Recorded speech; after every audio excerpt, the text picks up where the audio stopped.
Hello, hello, and welcome back to the the Sisyphus experience. Uh, we have a couple videos that we're going to be going over today, depending on how we react to them and everything else. If we agree with them, we don't believe it will be very good content. But then again, we could also add on to it. So let me go ahead and bring in my guest. No offense, but it sounds like some fucking commie gobbledygook. Hello. Yeah. Hey, I'm. I was really interested in doing this until you played the opening theme, and now I think I'm just gonna go to bed. Like this What? is. Yeah, that was really dumb. No, you're wrong. that was terrible. I was hyped. I was really excited. Like in the pre-stream, I was really excited to do this, and then you played that song, and I was like, you know what? It is like midnight, so no one's gonna watch this. So never mind. Hey, you know what? You smell of dirt and entitlement. Uh-huh. But no. It's a good song. Yeah, okay, look. Okay, I'm not going to hate. It was enjoyable. I never realized until that song how feminine Ash's voice is. Like I know look, no, I mean it is definitely a female voice actor, or I guess actress. And whenever I was watching the Pokemon anime, it didn't really hit me. But watching it in that song / music video, I was like, oh wow, yeah, that's definitely a woman. Which is why I got bored and decided I'm actually going to go to bed now. No, you sent me this thing that we're going to go over. Yeah, no, let's do it. Let's start. All right. So yeah, we're 5 minutes in. Let's do this. We should try to make a rule about how quick we get into a video. I think that'd be a good idea. Well, it depends on how things go. Dude, last time we talked about the Sega Genesis controller for a half hour. Okay. Yeah, because the Sega Genesis. I really don't think people are interested in that. It's a very niche topic. But I got big meaty hands. So I'm just saying that I think we should try to make a rule that all small talk is done before the show.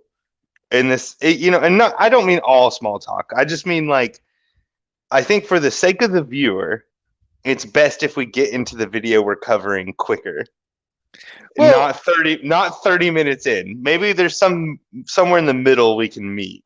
Well, what if because Literature Devil does this as well. Okay. He addresses the comments that are coming in and talks to the people as they are coming in and the stream's getting set up and waiting on guests. So like if I were to start a stream earlier than you or James would be able to get in, I would be addressing them, and then once I find a spot that I don't see any more like, hey, how's it going? Comments, like if this actually starts to get popular. Yeah, the prerequisite to everything you're saying right there is first off, people have to find this and like it. That's the thing. Speaking of that, dude, everyone watching this video, for the sake of the YouTube algorithm, like, comment, and subscribe, because that really does work. Just like the video, comment in the video, tell us your thoughts about the things that we're talking about. We will respond to them. I promise. I'm adamant. I go into every video that I'm in and comment to people that are chatting. So if you leave a comment here, I will respond. Unless this is like a year into the future, I am not going to go back in time to come respond to this. But like if it's within a year, I'll come back and I'll talk with you in the comment section. So like, comment, and subscribe. Subscribing is really good, especially if you ring the bell. So if you like this kind of crap, you'll figure out when the streams are going live, because right now they're kind of random. It could be literally any day at any time. This is the first time we've done a Saturday night at midnight stream, so it's technically Sunday morning. Yep. Generally, generally we shoot for around 7, and then even the days on that aren't set in stone. So like, if you want to see this kind of garbage that we're making, you should definitely ring the bell, subscribe and ring the bell, and then you'll figure out when we're doing stuff. Most definitely, and the reason that it's so sporadic is because I feel I talk more on streams with other people, and with James and Austin, it's much easier to hold a conversation with them. And plus, I also enjoy. Aw, that's so sweet. I enjoy Austin's ramblings. Oh yeah, no, not James's though. James is a freaking commie. he won't, dude. He won't admit it. But when it comes down to philosophical standpoints, I argue him into corners that instead of defending his point, he just attacks me. And I'm convinced at this point that he's a commie. But he is my best friend, and I've known him for over 20 years. So we don't have any ill will. Yeah, there's no animosity or anything. It's more funny, and we both laugh about it. And we, like, seriously, like, even when we're not recording and stuff, we'll talk about the same. That's the whole thing of the Bear Thing show, is that it's literally the random captured moments of us talking about stuff. But like, outside of those moments, we talk about the same kind of garbage, but we actually get more hostile. And we both get angry about the fact that we don't do it on stream. Like, we don't do it when we're recording. We're like, no, wait, hostility. People love hostility. It might get you more views. Yeah, but for some reason, whenever we sit down and actually talk, we're way more willing to hear each other's points out instead of just saying, no, you're an idiot and here's why. And then just yelling. But yeah, we've been doing that for a long time now. A long freaking time. Like, I even still remember when neither of us had cars, and so we would walk like 3 miles down to a friend's house, and on the walk we would be debating the existence of God, and we have completely opposite standpoints on that, and we would just get into the point of just like theological arguments where we're yelling at each other about how the other person's an idiot or a fool for believing what they believe. So it's a long time going, you know. We've been doing this for a while. So just now we put it on film or tape or video. We put it on ones and zeros. We put it on binary code. Yep, binary code. Anyways, yeah. So I'm glad that you like listening to my rambling and James's rambling and enjoy talking with us. Because yeah, we enjoy talking with you too. We've actually I won't get into the details of it because I feel like that would be kind of rude of me to speak on James's behalf. I can make fun of him on my behalf. Excuse me. I can make fun of him on my behalf and accuse him of things that he can't defend because he's not here. Because Like he's my co-host. He's my co-host, so I'm allowed to do that. It's not even because we're friends. It's because he's my co-host, so I'm allowed to make fun of him all I want. The same way that he's allowed to make fun of me all he wants whenever I'm not around. But I won't speak on his behalf, but I will go ahead and fill you on a detail, now that you've said that he and I have had multiple discussions about how much we enjoy being on this show with you and everything that happens from it and how good of a host you are. But I won't go into the details. I'll just leave it at that. Well, whenever I have James on again, I will ask him the details on his behalf. Yeah, absolutely. Because I wouldn't keep showing up if it wasn't fun. It's as simple as that. That's true. I'd like to grow and have more people on. You and James be regular guests whenever y'all can. Oh yeah, dude, for sure, definitely. I will continue to be a regular guest.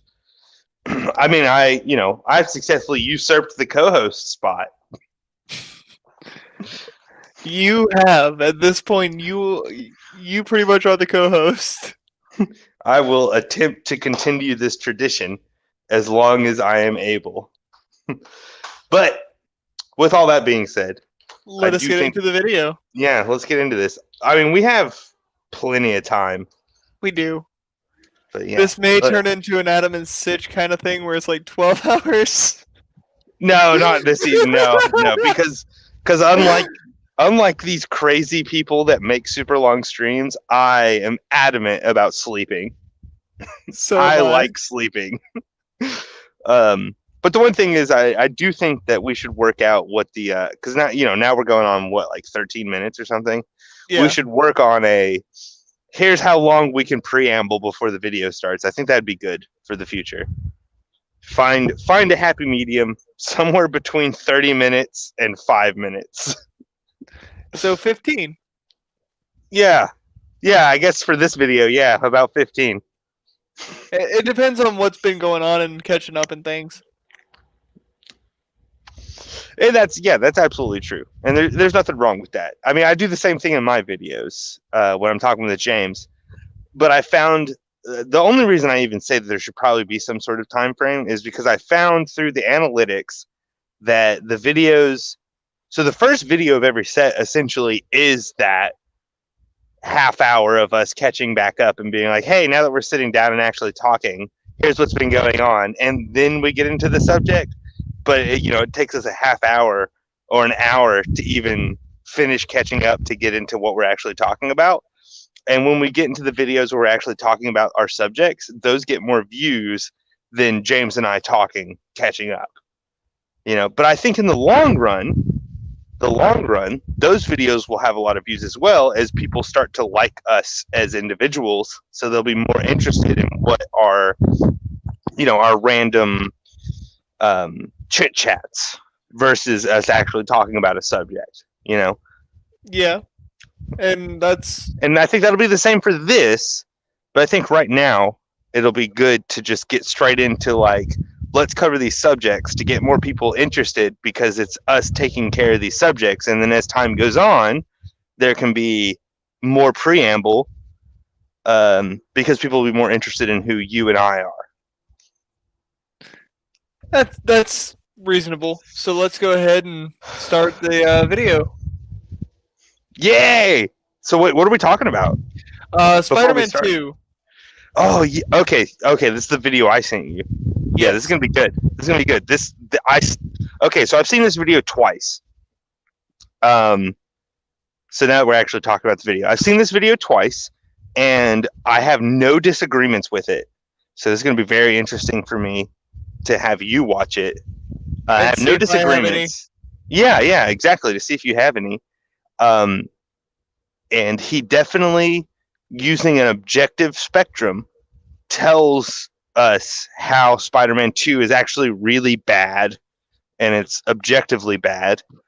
And I'm just happy to say this video was the thing that really made me appreciate objectivity versus subjectivity, because I was worried as I started getting more and more into the objective video analysis clan, I could put it that way, like watching EFAP and stuff where everyone accuses them of just hating things.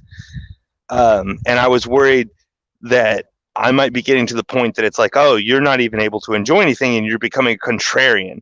And then I saw this video and I agreed with it, and then still came away saying Spider-Man 2 is my favorite Spider-Man movie of the Sam Raimi trilogy. Like, Spider-Man 1 and 2 are the best ones. 2 is better. 2 is the best. 1 is good. And then 3 is actually bad. And that's all on like a subjective scale. And then this dude shows up and is like, objectively though, 2, the one that you think is best, Austin / Flying to the Moon, is actually really, really bad. And I was like, at the end of it, like, yeah, oh yeah, you're right. It is really, really bad. Still love it. Still love it. So I'm not a contrarian. I was worried I was becoming a contrarian. I'm not, because even though this guy's right, I still love this movie. Yeah, no, that liking something and understanding it's flawed are two different things. Yes, exactly. Because I absolutely love some of the worst movies that are out there, that are the most flawed, I should say. Right, and there's nothing wrong with that. There's nothing wrong with it. No, yeah, there's nothing wrong with that. It just, you are able to separate the flawed storytelling and the flawed visuals and acting as compared to your emotions in the film. Right. That's a pretty good way to say it. I guess because I would say it's okay to like things that are bad. That'd be how I'd put it simply. Because like there's even music I like. My favorite. Okay, they're not actually my favorite band, but one of my favorite bands. They're definitely in the top 10. Is the Blood Brothers. And if they weren't copywritten, I would say we should play one of their songs just to give people an idea. I mean, we could definitely. I think legally we could play like 3 seconds of a song, and that would definitely give the picture of what I'm talking about. Where it's like, if you listen to this, the majority of people are going to be like, "Well, that's really, really bad," and I'm like, "Yeah, it is. It's really, really bad. I love it." I absolutely love it. It's one of my favorite. It's in my top 10 favorite bands ever. Is the Blood Brothers, and they're really, really bad. Because there's a difference. There's a difference in acknowledging and understanding what makes something not excellent, and then the subjective feeling of just enjoying hearing it. Like it's completely different. It's just two completely different sensations. And for some reason, a lot of people conflate the two as the same thing. So whenever you say The Last Jedi is a bad movie, someone who actually like enjoyed the movie and was like, "Oh, I actually love that movie," and you say, "Oh, well, it's a bad movie," they're like, "Wait, you're telling me my opinions are bad? You're telling me I'm bad because I like it?" And it's like, no, I'm not. But they conflate the things as the same. Those two things are the same. Yes. So if I can sit down and say, no, here's why it's bad, but there's no problem with you liking it, that a lot of people just don't understand that, and they think that you're attacking them at their core, as a person, their character, because it's like I guess they take it as you're saying that my senses are flawed, therefore I'm flawed. And it's like, no, that's not the point. You can like whatever you like. Humans as a whole are flawed, but the flaws are what make us human. Yeah, exactly. And you can like whatever you like. You can like Grenade by that one guy, that song Grenade. You can like that. And I can sit down and tell you why it's not a good song. And you can still like it. I even find it catchy. Doesn't mean it's a good song. It's catchy though. Like it is what it is. Like, it doesn't mean it's good. The Beatles, so many people like the Beatles and they're awful. I like some of the Beatles songs. I don't like a lot of them, but there's like 5 good ones. Yeah, mainly the catchy ones. Yeah, basically, right? But like the Beatles are bad, but there's no problem with someone being like, the Beatles is my favorite band. But then the thing is, they get so offended if I say, "Oh yeah, I think they're awful." It's like, oh, how could you think my favorite band is awful? And it's like, well, because clearly we're two different people. The end. Like, it's that simple. And it's the same thing when it comes to movies or any art, really. It probably even, now I'm thinking about it, it probably goes beyond art. It doesn't even matter if it's art. It could be a chair. It could be like, oh yeah, that recliner that you just said is my favorite thing, and I find it the most comfortable recliner ever. And you're like, you should have a seat. Sit down in my favorite chair ever and tell me how awesome it is. And then you sit down in it and you're like, actually, I find this really uncomfortable. For that person to be offended would just be insane, right? It'd be like, oh, well, haha, cool, awesome. Well, I still love it. And I'm glad that means you'll never ask to sit in it again, because I get to sit in it more because it's my favorite seat. Like, one of my favorite movies is Star Wars Episode 3. Is it a flawed film? Absolutely. It's one of my favorites too. But yeah, it's flawed. Of course it is. It has a lot of inconsistencies within the storytelling. The acting in some areas is pretty bad. And then the dialogue is very clunky. Yeah. But it's my favorite Star Wars film. Right. And to be completely honest, as much as I like 4 and 5, I don't think there's any Star Wars movie that can't have something bad in it. That someone couldn't sit down and be like, okay, well, that is stupid. And it's like, oh, yep, you're right. That was stupid. But I love it. Like, I love the whole movie a lot. But I'm sure even Empire, I'm sure someone could sit down and really analyze Empire Strikes Back and say, here's the couple areas. But then it comes down to how many failures does the thing have? You know, because if something only has one scene or one moment you can point out and be like, that was bad. There you go. See, I proved that no good movie exists. At that point, I'd probably be like, okay, you're just arguing semantics. Like, Yeah. you're just trying to be a contrarian, essentially, to be like, oh yeah, I don't like Empire Strikes Back because this one scene. It's like, okay, that's it, just the one scene. I was like, well, what's your favorite movie? Okay, do you see the 12 scenes that are bad about that?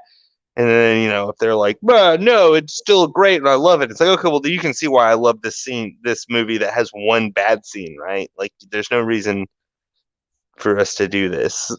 Like, I don't know. Anyway, let's watch this because Spider-Man 2 is actually not well written. It's actually pretty bad. It's a pretty bad movie, but I love it. So, anyways, Pizza time. Okay, hold on. Before we start, on a scale of 1 to 10, where do you rank this movie before this breakdown? on a scale of 1 to 10, Yeah, because I'll tell you mine. Like, taking out seeing this, I'll tell you where I rank the movie. so having never actually seen this video, I'd rank Spider-Man 2 based on my particular criteria. Yeah. Well, also, when's the last time you saw it? The It's last been time a- I saw it was it's been a about while 3 for years me. ago. Oh man, lucky. Yeah, no, it's been like. I own the film on DVD. Oh yes, yeah, I don't. It's been about 10 years since I've seen this movie. I'd rank it about a 7. Okay, yeah, I'd rank it an 8. Actually, I'd rank it an 8. I think it's awesome. It's one of my favorite movies ever. I like that it's campy. That's Yeah, no, that's part of the charm. Yeah, like, absolutely. it reminds me of Joel Schumacher's Batman, where it was just Oh yeah, outrageously yeah, dumb. yeah. Wait, is Joel Schumacher? Is he the one that made Batman and Robin? Yep. Yeah. Batman Okay. Forever. Yeah, yeah. Those are great. Those are really, really bad movies, but they're But they're great. great. They're great. And yeah, Plus- exactly. That's how I feel about this. And that's why I put it at an 8 because like it seriously is one of the most enjoyable movies I've ever seen. I don't have any. Lord of the Rings might be a 10. No. I might put all three. Ooh, that'd be something we should talk about later. Then okay, yeah. I don't know if I would put them at a 10. I need to rewatch them. I was supposed to watch them this year, and then when James came over to watch them with me, it turned out he misplaced one of his DVDs of the Oh series. no. Yeah, but he found it. He found it. So but I do want to preface this with the Lord of the Rings thing. I love Lord of the Rings, and I really enjoy the films. Yeah. But my enjoyment of the films are tainted by my knowledge of Tolkien's books. right, and I understand that because I also like the books better than the movie. But I'm saying the movie is amazing as an adaptation. It might be the best book adaptation ever. Considering I've seen Percy Jackson and the Lightning Thief, yeah. Yeah, Yeah. see, I never watched that, but I mean, like I've seen The books aren't I've that seen a good. lot of book movies. I've seen a lot of book movies. The books are not that good. The story kind of drags in places, and the way that it's written, the pacing is a little bit off. However, I still found enjoyment in it, so it's not all bad. Mm-hmm. But it definitely has some pretty big flaws in it. But the movies, oh boy, are they hard to watch. Yeah, I would imagine. I think I saw part of a Percy Jackson film, but I might be misremembering. You probably W- have. Was there a scene that took place at like a high school football arena? Um, I'm trying to remember. There was Where there was one where they were in the pool, at the museum, no, at the no, Parthenon in Athens, uh, Tennessee. nice. Athens, Tennessee. Wow, that's a tiny, tiny town. Why Yeah, were but it they has a there? there's a Parthenon in Athens, Tennessee, Okay, like a sure. replica. I live 30 minutes away from Athens, Tennessee. You I should don't go know see if the that's true. Parthenon. Yeah, I should. Okay, yeah. Let me send myself a text about that. Just to see what you're talking about. Because I mean, I literally live like a half hour up the road from Athens. Athens, uh, Tennessee, right? Athens, Tennessee. yep. Yeah, I live like a half hour. Okay, yeah, I'll go check it out. Uh, But from what I remember, no, not in the movies. There wasn't one. Not in a football stadium. is it Parthenon? Parthenon. Parthenon. Yeah, okay, there it is. Parthenon. There we go. All right, I sent myself a reminder. The same way I'm still gonna go try and find those books on eBay. Which ones? The history books I was talking about last Oh yeah. time. Yeah, I'm gonna try and see if I can find them on eBay. I'm sure it'll be hard. But Oh, yeah, I'll even record me going to the Athens Parthenon. I can record. I have multiple cameras. So I can record me on that trip. that'll be fun to watch. I'll take James with me. We'll go down there to find it. All right. So But we'll do that sometime. But yeah, look, okay. So the big thing is now that we've gotten so sidetracked, and I guess I'm kind of derailing what you were talking about, but getting us back on subject is I think that Spider-Man 2 is an 8, and you think Spider-Man 2 is a 7. So let's watch this video and see if it changes our minds. all right. Because it already changed mine, and I have lowered my score. Because I've watched it twice. Where's the audio? Holy crap! Start it over. Start it over. No, That didn't count. that was there's no literally audio. it. There was audio. It Nope. starts quiet. Nope. Didn't hear it. Didn't count.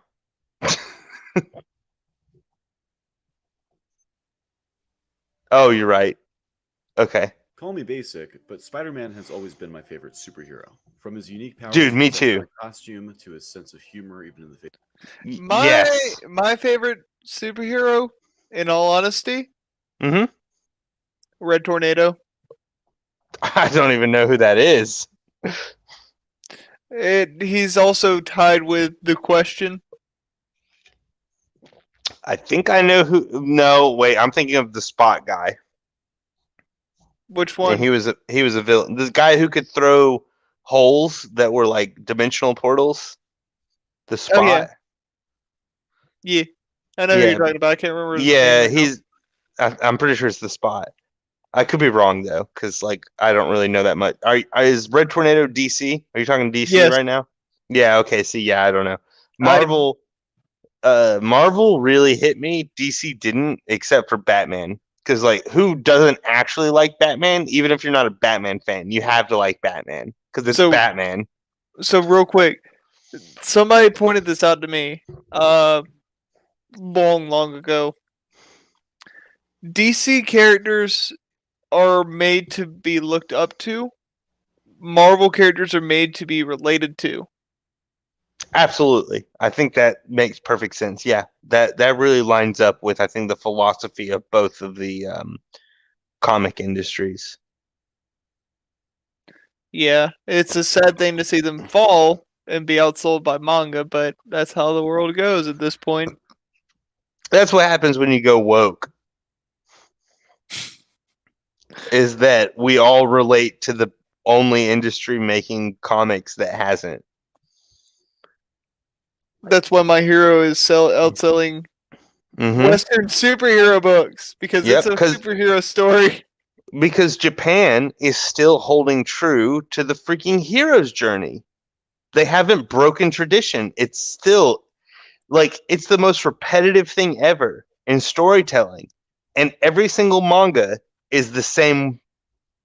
It's the same principle. It's the hero with 1,000 faces, right? And Japan hasn't broken tradition, and that's why it's still enjoyable because we all relate to it. We all love it.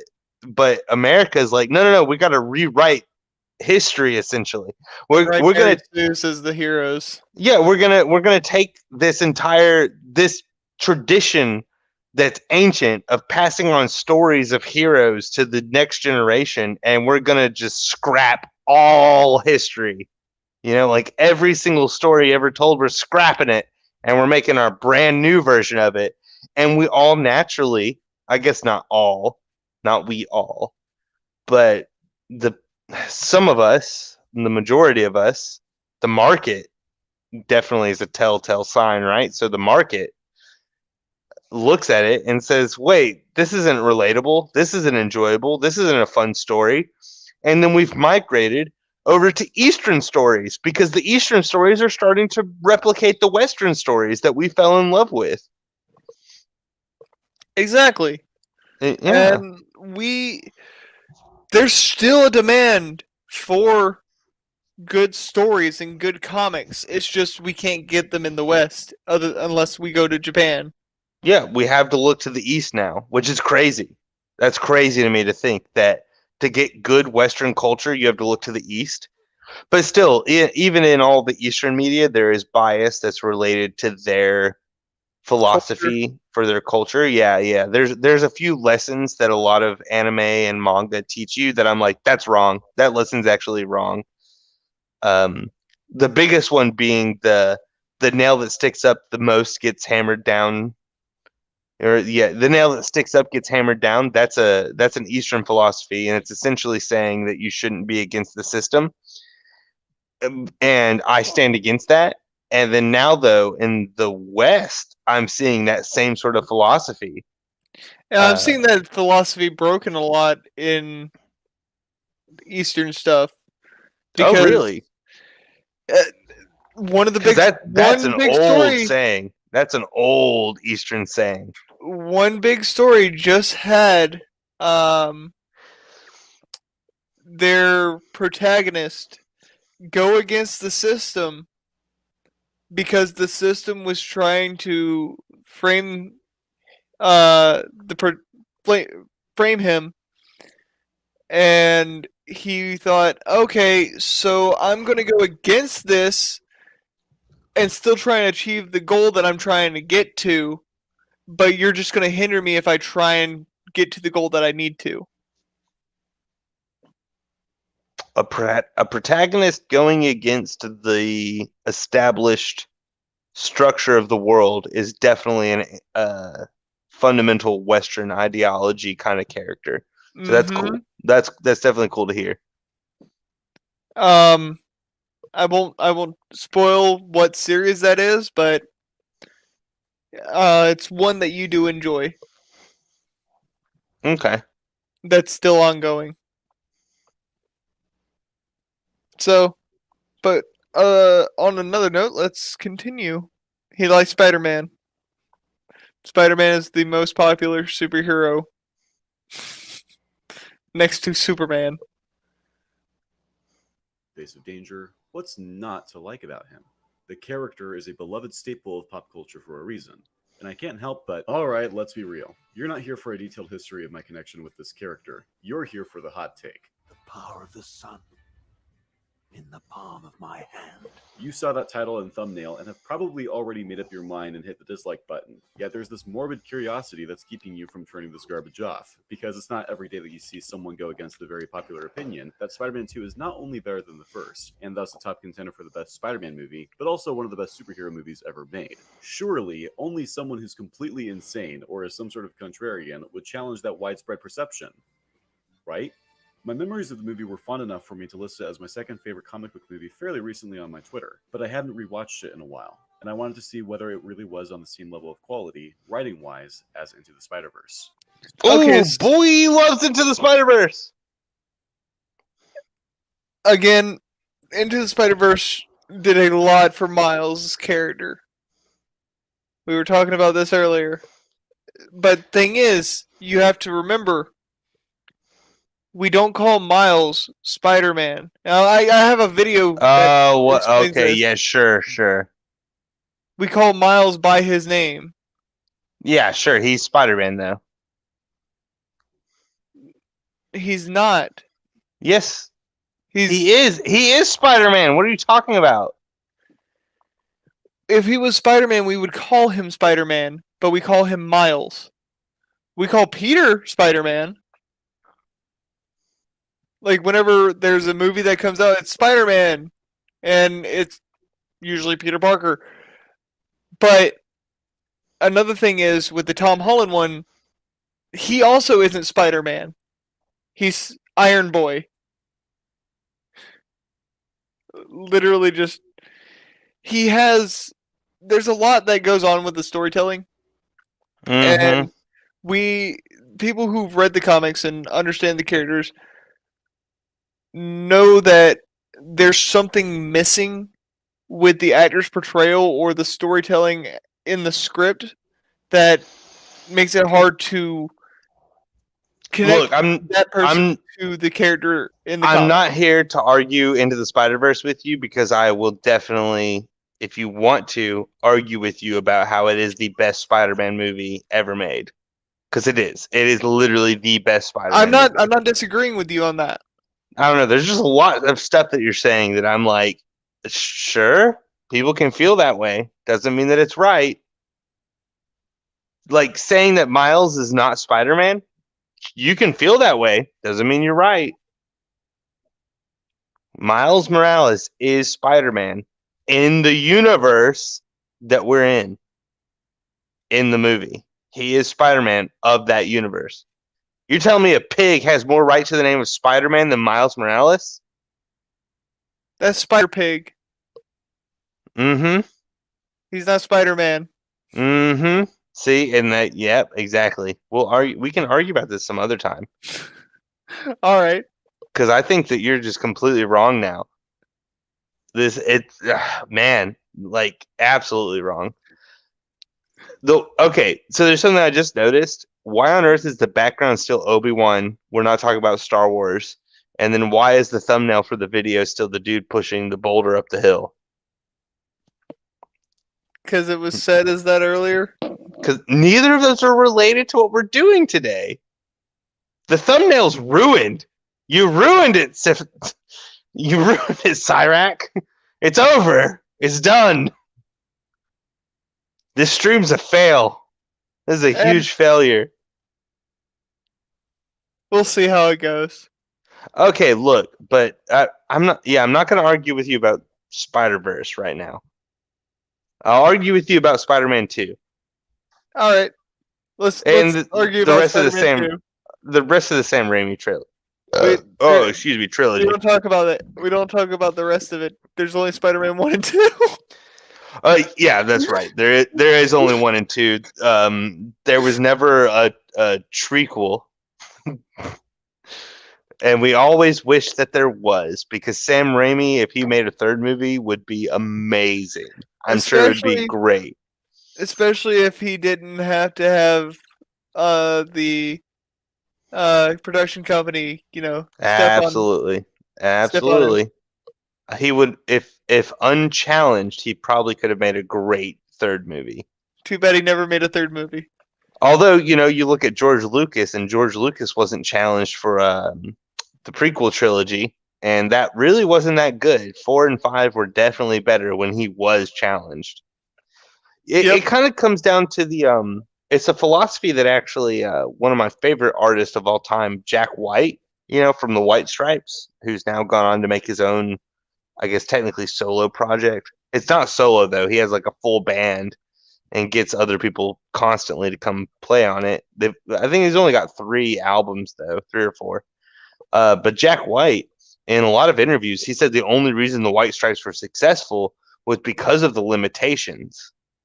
Where he was saying, like, now that he's made a ton of money from the White Stripes and he has the ability to literally hire any instrumentalist he wants to make any track ever, he's like, it's harder to write music because there's unlimited possibilities, where it was easier when there was limited construction. And I totally think that restraint helps create genius. And not create genius. Limitation helps make genius flourish.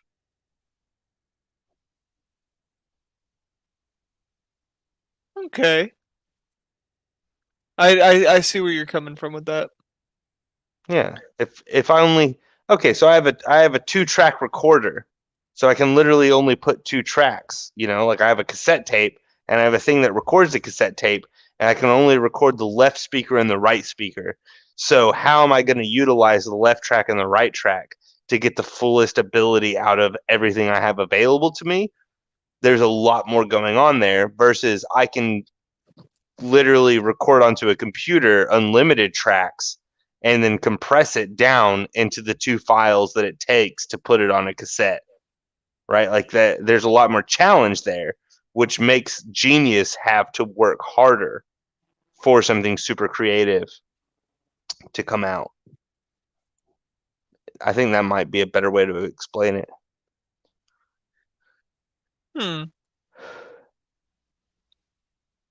Let's move on. Yeah. I'm contemplating, but let's move on.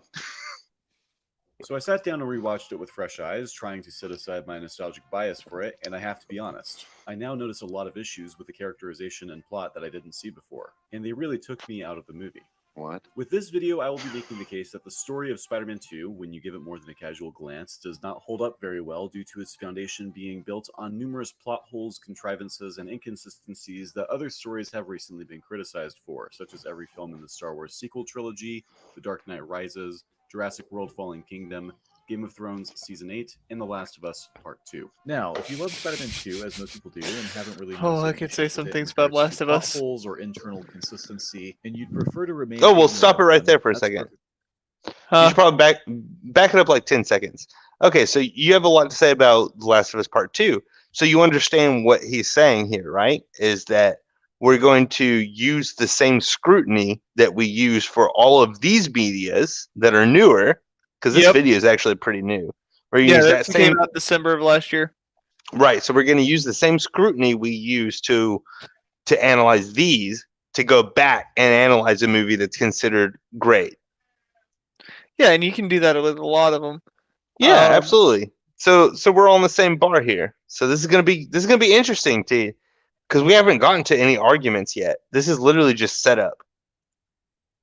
I mean, how far are we into this? Oh wow, wow! It's taken us 45 minutes to get 2 minutes into a video. I feel terrible. Like that's the standard, though. No, this should not take. This shouldn't take so long because I agree with this video. But okay, so we have that established, right? Is the same way people scrutinize the last season of Game of Thrones, the same way they scrutinize the last movie of the Batman, the new Batman trilogy by Nolan, the same way people scrutinize the Star Wars sequels. We're using that metric. Mm-hmm. That's that same framework, and we're going to put it on this movie, and we're going to show you this guy.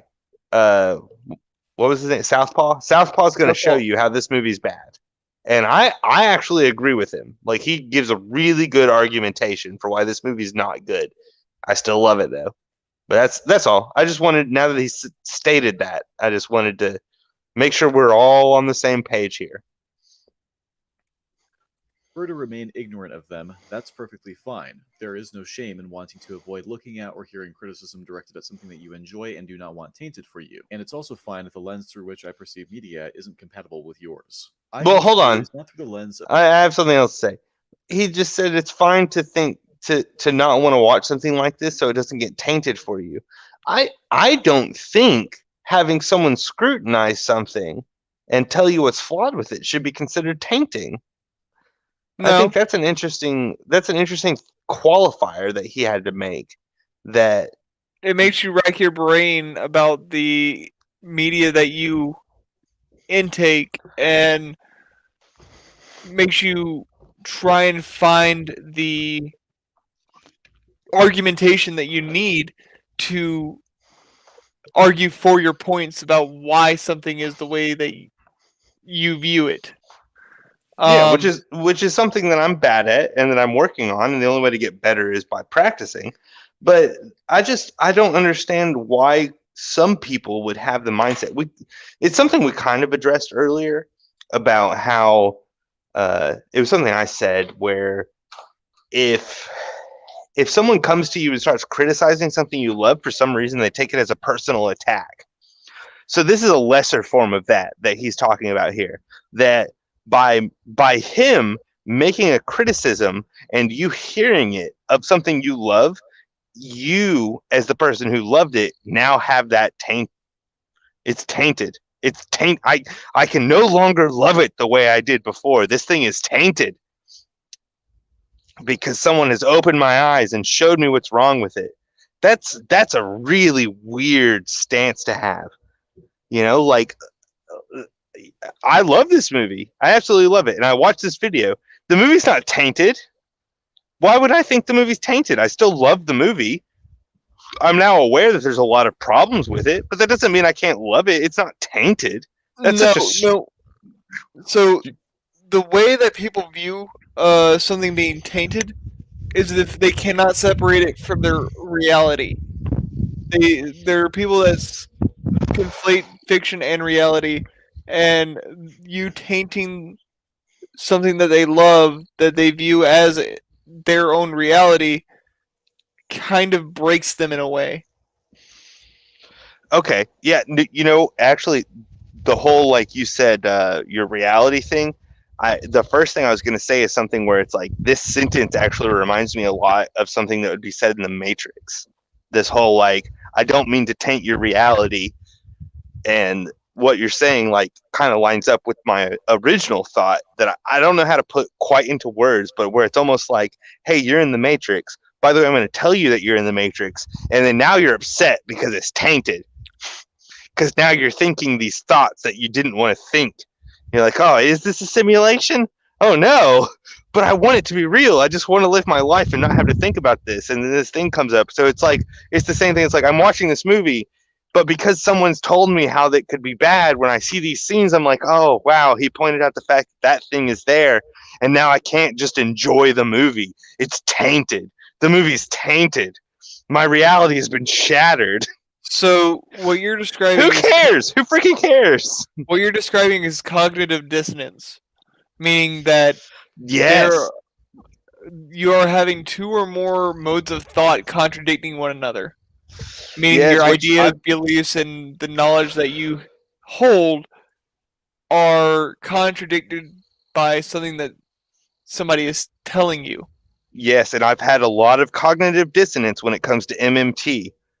Because, like, I still can't comprehend how MMT would work based on everything that I know. So I'm having cognitive dissonance because I'm hearing these new ideas and thoughts, and they're being subjected, they're being thrown, forced, argued against my own preconceived notions and / things I've been taught up to this point. And now I'm learning this whole new theory that contradicts it. And so I've been going through this cognitive dissonance with MMT. So I'm still not sure what's right, but I at least am aware enough to notice that I'm having cognitive dissonance, to not just dismiss the idea outright until I learn more. But yeah, cognitive dissonance, everybody experiences it daily. I think we just don't normally notice it because it's so subtle. It's such a subtle thing, generally. It can be subtle, but then there are the times that it's just like blatant. Like you having your worldview challenged by somebody outright. Yeah, oh yeah, like critical race theory. Yeah. Yeah. But we're not doing politics right now. No. So I'm sorry I brought up Spiderman. Sorry I brought up MMT and CRT. I can't get away. Filmmaker, but as an aspiring writer, someone who wants to tell stories that will stand up strongly to this sort of scrutiny. But of course, I understand that there are more aspects to filmmaking than just a good script. And in my conclusion, I will be talking about how I think Spider-Man 2 is actually a solid case study for how a very flawed film, writing-wise, can be carried by highly competent directing, acting, editing, cinema. That's great. Your mic. What about it? There's a lot of wind coming through it. Hey, it's not my fault that I'm in a windy area. Is that better? A little bit. Let me back it up about there. Oh, okay. Well, hey, before you start it, the next thing that we're about to listen to him here, I really like him saying, because I agree that it's like you can. This is a great case study of how a movie that plot-wise is actually really flawed, but because of the director, the actors, and the cinematographers, it comes together as a really beautiful film that is beloved and still amazing. Even though when it comes down to the actual plot, it's flawed. Okay, I can see that. I can see how that would affect a film. Because, I mean, there are films that are poorly scripted, but the cinematography, actors, and the director himself make up for the faults. So, I'd like to see his absolutely. argumentation on that. Yeah, no, this is a good video, man. You're gonna like it. We haven't even started. Solid case study for how a very flawed film, writing-wise, can be carried by a highly competent directing, acting, editing, cinematography, and pacing, and manage to get most people, even the plot hole sleuths like myself, to miss the numerous writing errors that are present in the story. If you want to just skip to that section because you don't care about plot hole-centric criticism, the timestamp is here. And now, without further ado, let's dive into a little critique of Spider-Man 2. We're doing the whole thing. To the film's emotional stakes. The romance. The Peter Parker and Mary Jane romance was always the weakest link of the Raimi trilogy for me, but it didn't drag down. Yes. Yeah, exactly. We can't disagree with that, right? I can't disagree with that. I think what's her name? It's a Gwyneth. No, it's not. I don't know her name. It's Kirsten Dunst. Yeah, Dunst. Now that you're saying her name, yeah, Kirsten Dunst. She's a good actor. No, she is. Her part is really poor. No, in other movies, she is a good actor. In this, it feels like she's not really trying all that much because... No, I disagree with that. I think that she does a great job with what she's given. The problem is that the character she was written, especially in this movie, is a terrible human being. She's an awful human being, and he's about to argue it about why she's an awful person. All right. On the first movie the way it noticeably does in the second. MJ's first scene shows her demanding a school bus driver to stop so Peter can get on board while everyone else is laughing at him, quickly establishing her as a kind and compassionate person. We later see that her father is verbally abusive towards her, which garners her even more sympathy from the viewer. She's also hot and a redhead. Pretty supportive. Yes. The way her relationship with Peter and I'm totally into redheads the next makes sense. that are hot. Kristen and Toby's chemistry is actually pretty solid throughout the film. Don't make me look ugly. That's impossible. Wow, great reflexes. Hey, you have blue eyes. I didn't notice without your glasses. You just get contacts?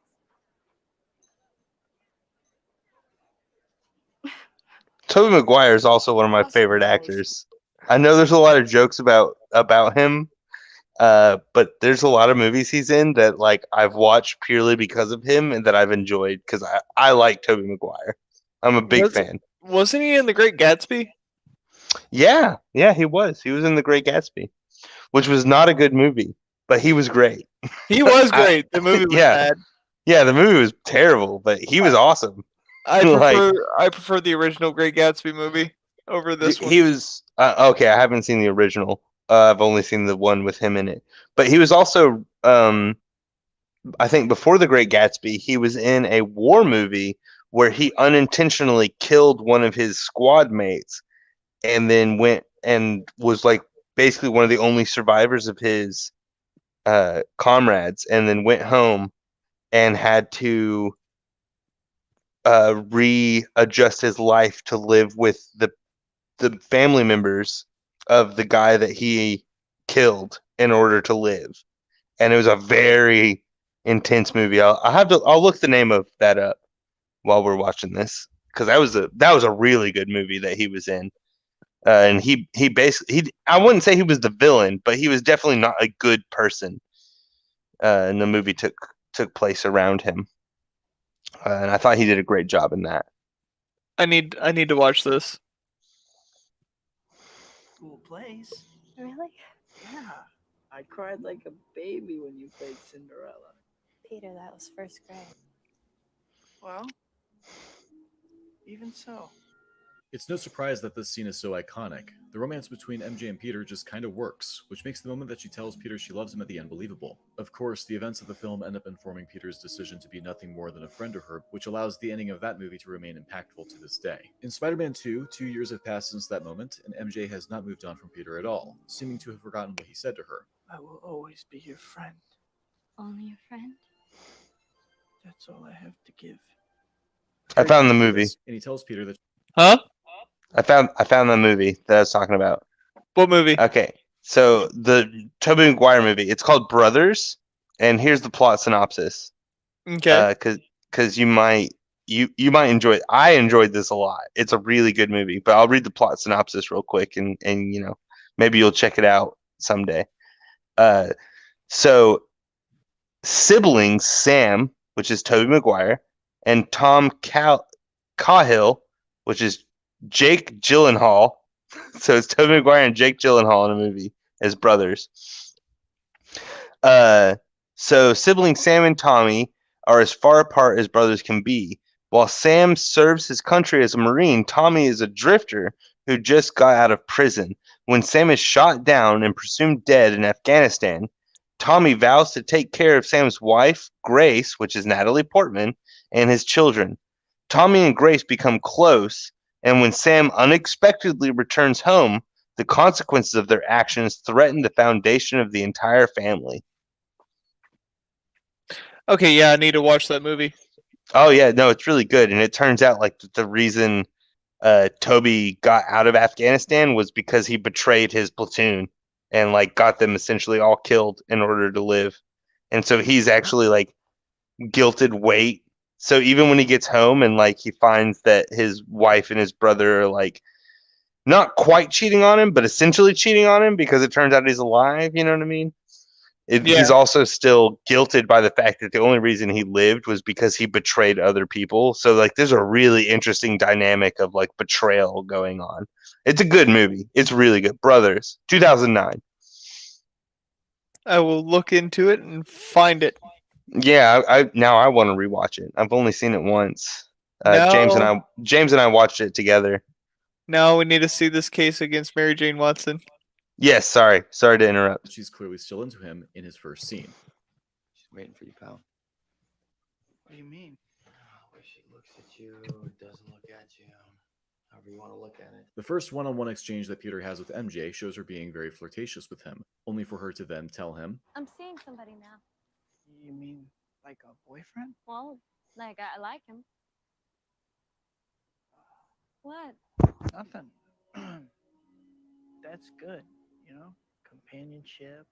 Maybe more than that. More? I don't know. it seems as though she's attempting to make him jealous, which winds up working because he promises to make it to her play the next night. Of course, this ends up not working out due to him having to intervene in a crime taking place on the way to the play, and when he later tries to apologize to her multiple times for being unable to make it, she just acts dismissively towards him and decides to get engaged with the guy that she mentioned seeing earlier, who turns out to be J. Jonah Jameson's son, John. So either she's telling the truth, and John isn't her boyfriend yet, and he's just a guy that she's seeing and thinks she likes, making her rushed engagement to him an obvious ploy to make Peter jealous, or she's downplaying how long she's been seeing John as a means of letting Peter think that she still might be available so he can pursue her and she can leave John. Either of those Yeah, no, that's... Yeah, that... Oh... That's what I'm saying, man. He's right. She's a terrible person. I forgot that was a plot point. I honestly did. Yes, it is. That's J. Jonah Jameson's son that she's also doing this with. It's a terrible thing that Which she's is his doing. boss. Mm-hmm. Mm-hmm. Gets deeper, doesn't it?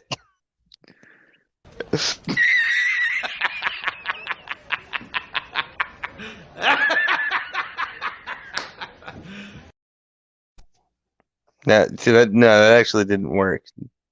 No, it didn't. But That clip I'm didn't work. laughing at this. I'm laughing at this because I'm thinking back on it now, and there are so many issues with the relationship between Mary Jane and Peter within the Sam Raimi. Yes, movie. no. I would say this movie specifically, and maybe 3 as well, but we're saying that doesn't exist. But in the first one, it's actually not that bad. Being a setup movie, you have an echo. It was coming from your side. Well, yeah, you're echoing what I'm saying. Okay, it went away. All right, good. Oh nope, I still hear it a little bit. That's weird. There's no way that's me. I'll reset my microphone. I fixed it. Oh, okay. Word. We should continue. J.K. Simmons is awesome. Proton says. Proton, get on in here. Get a mic. You're gonna keep on inviting him every time. Yeah, yes, I am. Get a freaking mic.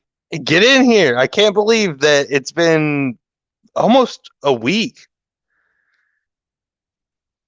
Nah, dude, I'm falling asleep too. Interpretations makes MJ a manipulative person, and she only gets worse from here. MJ was present when Harry and Peter had this exchange. Where you been, pal? You don't return my calls. I've been busy. Peter is too busy to even keep up with his best friend, which anyone who doesn't know about his double life would just figure to be a natural effect of being a low-income college student with a job, possibly even 2. Oh, well, maybe she just doesn't know what his financial situation is. Bullshit. Literally, the last scene of the movie is her showing up at Peter's apartment without having to be told where it is at any point in the film. So it's safe to infer that she's known about the shitty apartment he's been living in this entire time, which should tell her fucking everything about how strapped he is financially, and in turn, how busy he would probably be just to make ends meet and how little money he has to blow on a ticket to a play. She should... Yeah. When did he get that apartment exactly? Was it at the beginning, or did he have it No. before the film started? It was before part 2. Yeah, before episode 2. It was somewhere between the end of Spider-Man 1 and Spider-Man 2. Somewhere in the gray area that we don't see. He got this apartment. But at the same time, I will argue a little bit against Southpaw here. So I don't think you can infer that just because she knows that he's living in this apartment, that she knows how strapped for cash he is. Because you could also argue he's living in a cheap apartment in order to make up for it. You know, like the fact that he's a college student and working a job, so he's living in a cheap apartment that he could easily pay for. It doesn't mean that he's strapped for cash, but yeah, it doesn't get rid of the point that he was making about the fact that he would be busy, right? Like, because At what point did they graduate high school in the first film? dude, like in the first 20 minutes. Okay, and that takes place over, I think, a few months. Yeah, something like that. I don't think it's a full year. I think it's like 3 or 4 months, tops. Okay, because I'm trying to remember if he's still a college student by the end of Spider-Man 2. He becomes a college student somewhere in episode Spider-Man 1, and then yeah, he's still a college student by the end of Spider-Man 2. And I think he's a college student in Spider-Man 3 as well, but just the beginning of it. Yeah, because I think he graduates in 3, yeah, if memory serves. He might have graduated before 3, but through this whole movie, he's a college student. Okay. But the thing is, I don't think what I was saying takes away from Southpaw's point, because I know plenty of people That who live are cheaply. well that who are college students and working jobs and don't have any time, even though money's not actually an issue. Because he's making the point that it's like, dude, he bought a movie ticket, a play ticket to come see you. So obviously, he's spending above his income. And it's like, well, maybe not. He might not be. He might be able to afford a movie ticket easily and it not cut into his rent. There's no reason to infer that except for us as the viewer. But he's talking from Mary Jane's perspective. There's no reason to think that, because he could be living in a cheap apartment in order to have excess money. That's true, because I know several people that are in my life. They work a very well-paying job, but they decide to live in a cheaper area for rent, because what they want to do is they want to save up as much money as they can to buy their own house. So in order to do that, they live in a very cheap rent area that may not be the best, Yeah. but they Yeah. save up It enough to happens get a the house lot. that they want. Right. Yeah, exactly. But I don't think that actually takes away from Southpaw's overall point. It's just that's one little thing where it's like, yeah, I guess you could say that, but I don't think that's necessarily true. I don't. My point being, I don't think Mary Jane has to know that he's scrounging for cash, even if she knows where he lives, because she could be looking at it like, oh yeah, he lives in that really cheap apartment, so obviously he has extra money. You know what I mean? Like it's Yeah. not exactly one for one what he's saying, where it's like she obviously knows where he lives, so she knows that he's strapped for cash all the time and having to work multiple jobs while he goes to school, blah blah blah. It's like, no, she doesn't have to know that. She might know where he lives and then be inferring that he's doing better than where he lives. We as the audience know that he's not, and that he's barely making payments, that he's actually like months behind on rent by the time we get to the movie. But that's because we watched it. Mary Jane didn't see any of that. Exactly. And that's another thing, that you may live in a trailer park, but you're not trailer trash. Yeah, that's a good point. You're right. I know plenty of people who, when I'm like, well, why do you live in a trailer? It's like, because I'm saving myself tons of freaking money. I own the trailer. You know what I mean? I own this trailer on this random plot of land. Therefore, all of my income goes to whatever the crap I want. And they usually, the people I know that own trailers, they drive like really nice cars and they have huge TVs and they have the most modern game systems.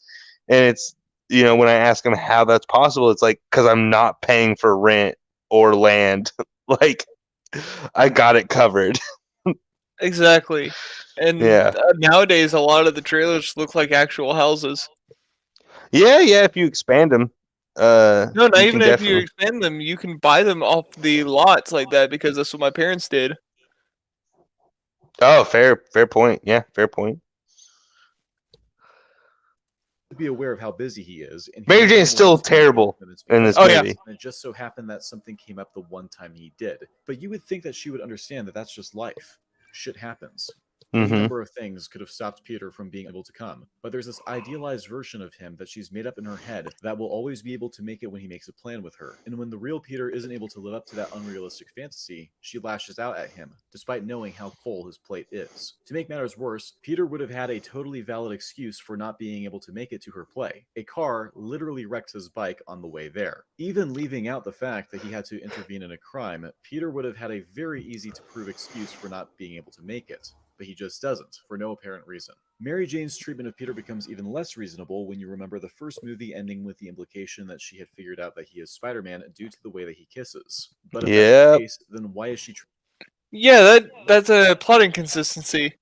I was going to bring it up, but as I was about to bring it up, I remembered that he was going to talk about it. So yeah, that's something else that it's like, why is Mary Jane treating him this way when she already suspects him of being Spider-Man? Oh, you couldn't make it to my thing? You're I'm a gonna jerk, even though yeah. you're solving crimes. You're, you know, you're an So awful person. so just so you know, we are 7 minutes in, and I agree with him on Okay. everything. All right. Well, do you want to move on to another video? Because it literally just gets better. So if right now you don't disagree, you're not going to disagree. You're going to agree with me. But I still think I think you and I will both come out on the other end, just being like, yeah, it's one of the best movies I've ever watched, and I still love it. But it's bad. It actually is bad. Well, yeah, I It can say it that about gets a knocked down. lot of other films. Yeah, it gets knocked down a couple pegs. I'd actually say after seeing this video, I'm like, oh, it's like a 5. Where at the start I said it was an 8, and I know we're only 7 minutes in, so it's kind of a spoiler if we're gonna So watch the whole thing. But it's more like a 5, honestly. But it's a really good 5. So the only reason that I could think that the inconsistency of Mary Jane being in there with her having suspicion at the end of Spider-Man 1 and then having no actual speculation of him being Spider-Man in Spider-Man 2 is because there needs to be romantic conflict within the movie, Mm-hmm. because the romance is what brings the women in, because women gravitate more towards the romance stories and Right. Right. Yeah. men gravitate more towards action. Not saying Yeah. that all of Dude. them do, but No. most of them. Yeah, but no, your logic is very solid because that's the whole reason James Cameron, when he made the Titanic, he made it the way he did. Was because at first it was an action movie or an adventure movie, I guess would be the best way to put it. And then he was like, wait, to sell more tickets, I need to add in a female character and a romance plot. And then he turned it into a romance that for some reason people watch and like, yeah, it's a romantic a romantic drama. And it's No, like, no, this is a it's not. That's shoehorned in, but it it takes up a lot of the screen time, but it's shoehorned in there. did it make a lot of money, and it's a long movie, especially for the time period. Holy crap, was it a long movie. They even changed all the posters and everything before it was released. You can see the posters when it was just like, hey, we're making this movie. What would you call that? The teasers during the teaser phase. It was just like all the posters were about the ship sinking, and then whenever they got closer to releasing it, it turned into like posters of Jack and whatever her name is, like kissing and on the bow of the boat and stuff like that. Where it's like we're now selling it as a romance movie because that makes more money because you're getting both audience members in. Yeah.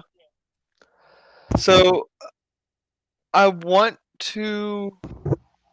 So I'm going to continue watching this on my own time because I find it Yeah. interesting and I want to Yeah, know no, it's more. good. But Yeah, it's really good. I don't think I can say much more because he's going to touch on everything that I say because I can already see Yeah. that coming.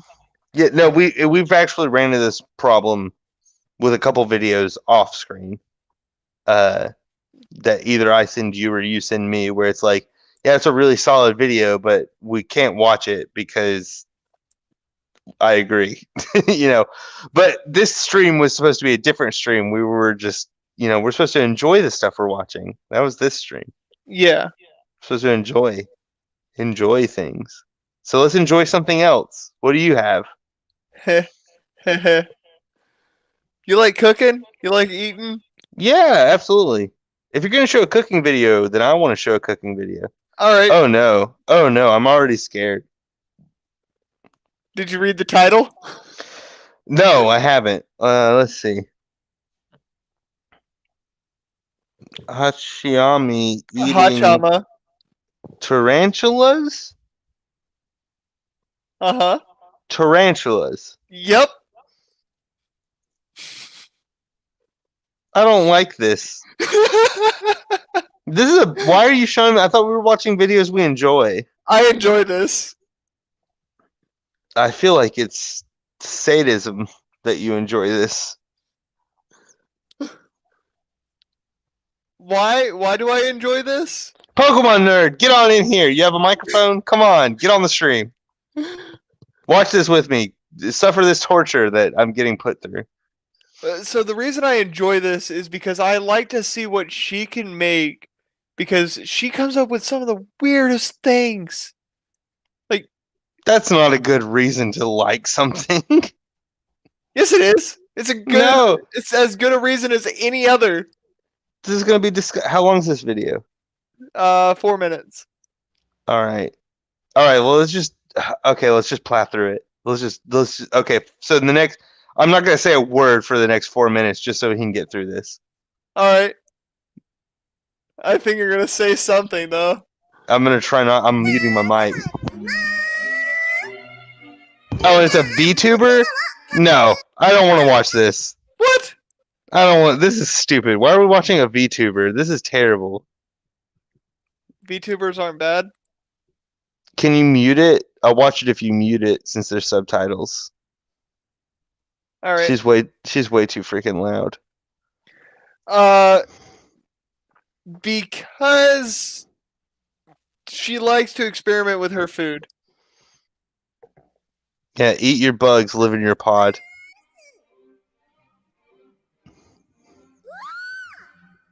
This is terrible.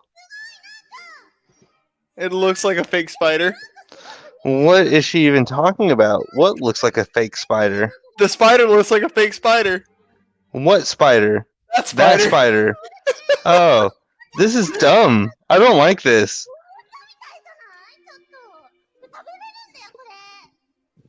This is. It's Dude, edible. this is where. Yes, basically everything's edible. You can eat just about anything. There's very few things. Plastic, can't eat that. I mean, you could. It's bad for you if you do. No, it's not edible. That's the thing, right? Edible. The word edible. Oh my god, this is really happening. She's already. Yeah. There's already a soup. There's a soup. Why are you putting that in your soup? Because. Here. She literally put it in the soup. Why? The soup was already cooked. It was already a delicious soup, and then she put spider in it. It's like eating a crab shell, though. Why would you? No, you don't eat the shell. Yeah, you do. No, you don't. So you're telling No. me you don't eat shrimp with the shell on it? No, you take the tails off. You eat everything but the tail. Jesus. So you're telling me the way that I eat my shrimp and my dad eats shrimp is wrong. Yes, it is. It's wrong and it's bad for you because you could choke on it. It's like eating chicken, but you're saying you get bone chicken and you just shove the whole thing into your mouth and you're like, oh, delicious! I love the crunch. I mean, the shell is edible. Yeah, sure. Technically, it's more edible than plastic. That's for sure. This is terrible. Why are you showing this to me? Because I just wanted to see your reaction. Are we okay? Well, look. The thing is, I'm not that grossed out, to be honest, because I've watched people eat bugs before. No, I've watched people ejaculate to worms. Okay, Excuse me, this is what? nothing. Yeah, what? You haven't seen that? No, I've eaten. Oh, you want? bugs. You I've think eaten that some was bugs. gross? I'll show you something gross. No. This wasn't in the plan, but I'll show you. No. So I've eaten scorpion lollipops. I've eaten crickets. I've eaten chocolate crickets. The reason being is because I was in an area that was the primary food source, and there was not much else to get in that area. So I decided to go ahead and try it. And I can say without a doubt that the scorpion was not bad. The crickets were not cooked properly and caused me some issues.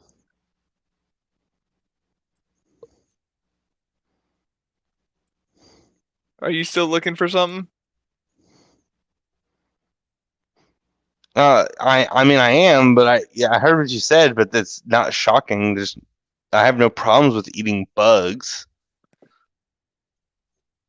The only problem I have with eating bugs As is if it becomes the primary source. well, Like yeah, there that is would be absolutely extreme. But no, nothing yes, left. the thing is, as long as they're prepared, I don't want to just pick something up and eat it raw. I wouldn't eat raw chicken. I wouldn't eat raw beef. I don't even like raw vegetables. It's got to be prepared. Yeah, and like, how do you like your steaks? Medium rare. Okay, so the typical way of cooking it. There Yeah, are people that enjoy it well done. How yeah, they they do because enjoy they're it like crazy, that, I and they don't smother understand. it in ketchup Because because it they're has no flavor. crazy. Because it has no flavor. And I don't see how people can eat it well done. I can't see how they can eat it past medium, because after you get past medium, it starts to lose all flavor unless you drench it in something. Where the meat itself has its own flavor. And also having steak with a loaded baked potato or some kind of cheese like pepper jack, Colby Jack, Monterey, sharp cheddar is good. And either a beer or some kind of wine make the flavor of the steak pop out more, because you're getting that savory taste along with the sharp taste of the cheddar or the cheese.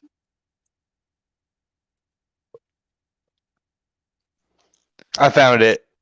Oh boy, send it over. What There you is go. this? This is terrible. This, if you think eating is awful, this is the most disgusting thing in the world. Well, maybe not the most disgusting thing in the world.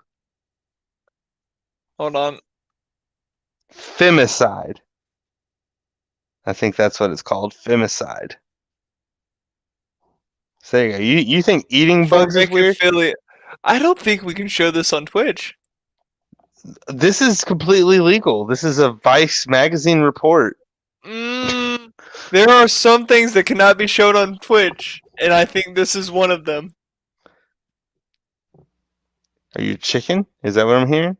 Look, okay, no. The thing is, there's nothing visual. There's no visually explicit content. It's all words. Okay, as long. Yeah, there's nothing visually explicit. It's all words. So this is, you think eating is weird? How about having sexual relationships with bugs? That's weird. This is a lunatic. This is a serial killer. This is how a serial killer talks. This is not how a serial killer talks. I have read books on serial killers. This is not how they talk. Okay. A lot of the serial killers try and hide their Oh. abnormalities. Fair enough. This guy broadcast it. Good point. Not a serial killer. Just crazy. It's only whenever a serial killer is on the last leg that they have that they start broadcasting it to the rest of the world. Take Ted Bundy, for example. Whenever he was in Florida and he escaped prison from jumping out of the court window, and he went to the college campus and just started going on a rampage, killing people. He didn't care about getting caught anymore because they already knew he was done, because they already had enough evidence against him. Yeah, So fair enough. then he was just, all right, fine, I'm going to kill as many people as I can. But all the way up until that build up to it, he does not broadcast that he is abnormal from the rest of society. Right, yeah. No, that does make a lot of sense. So this guy's not a serial killer. And he doesn't talk like a serial killer. He's just a lunatic.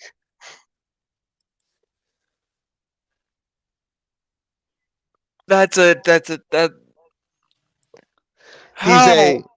He's a formicophilia. Formicophilia. That's what he likes. I don't want to see this anymore. I apologize. I apologize for showing you the Hachima video.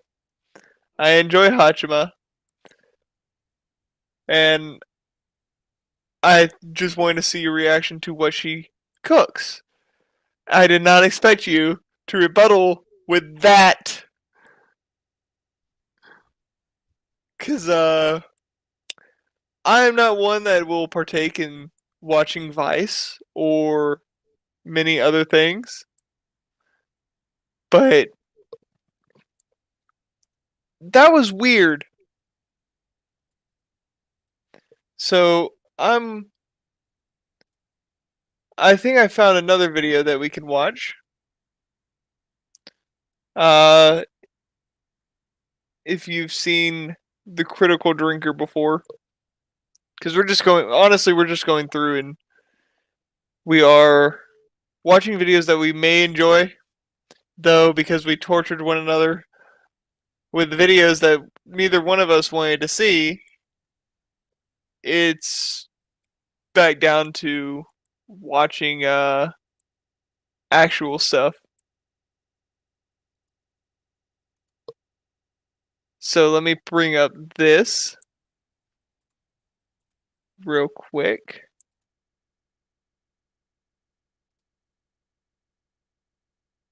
There we go. Da, da, da, da. And I'm just waiting for him to come back.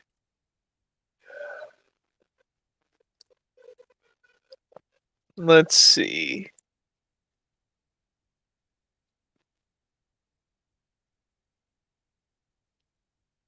I might actually show him a video about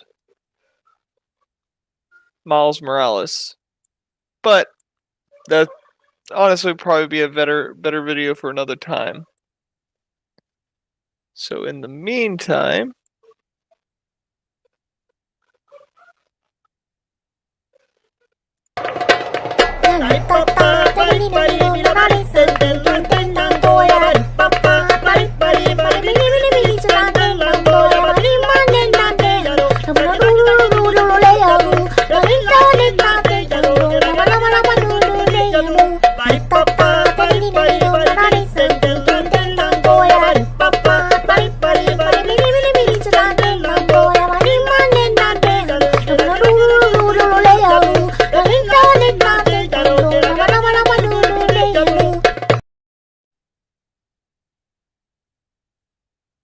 alright, so I'm going to start this and see what Drinker has to say. What's the Highlander? It's a movie. Any good? Very good. It won the Academy Award Oh, for what? for best movie ever made. Highlander is a movie I've been wanting to talk about for quite a while now because it involves Scottish guys doing what Scottish guys do best, murdering people with big fucking swords. Plus, it's a really good action fantasy movie that managed to combine sword and sorcery with a gritty modern-day action thriller into an epic narrative spanning hundreds of years, creating something that's genuinely unique and special. But that's the problem with unique and special movies from decades gone by, you see. Because Hollywood is no longer capable of telling unique and special stories today, the natural... That hits hard. Because all we are seeing out of Hollywood nowadays are remakes, reimaginings, or rip-offs of other stories. We have all of the live-action Disney movies coming out for no reason other than they're trying to cash in on nostalgia. We had the Dumbo movie, we had the Cinderella movie. We had the Maleficent movie. We had what was it? It wasn't too long ago. Beauty and the Beast, Mulan, Aladdin. All these movies have already been done and done better. They will not touch anything that did not make money in the past, and will try and trip you up on your nostalgia. Because they have no new ideas. They don't experiment with anything in their media anymore. Then you have the remake of Thundercats, and that looked awful. The animation for CalArts is very simple and cheap. Where we used to have things like SWAT Cats. We used to have things like Gargoyles, DuckTales, that were very high quality animation at the time. And these were for TV shows. 30-minute episodes with high grade animation. High quality animation. But we get cheap knockoffs of what used to Holy be good. crap. Okay, I'm back. Oh yeah, I Dude. found a video. My gag reflex kicked in so hard Yeah. after watching that video that I shouldn't have even showed you that. Holy crap. But I think I'm okay now. I think I'm okay now. What are we watching now? Highlander. Never seen it. You've never seen Highlander? Nope. Alright, well, I'm gonna restart it real quick for you. Doesn't that have the guy that made the Jesus movie? Mel Gibson? Well, yeah, isn't he in it? Yes. Yes. No, hold on. Let me double check. It's been a minute since I've seen Highlander. We should watch that other video. Which one? Because I've never heard of Highlander. The Plinkett video. Hold on. Since I've never heard of this. No, it does not. It has Connor McLeod, MacLeod, Brenda Wyatt, Kurgan. So these are the characters in the movie. They're played by Christopher Lambert, Roxanne Hart, and Clancy Brown. It also has Sean Connery in there. Nice. You should definitely watch it. But this, yeah. There's a lot of stuff I should definitely watch. This video here is more so talking about why it doesn't need a remake. Yeah, which it doesn't.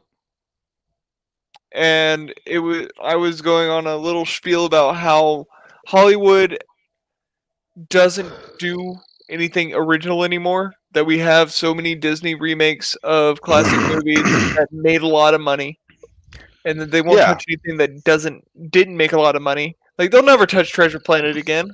Treasure Planet was a good movie, but they'll never touch it again because it didn't make a lot of money.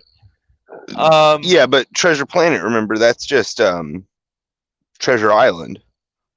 It is just Treasure Island. That's what it was based on.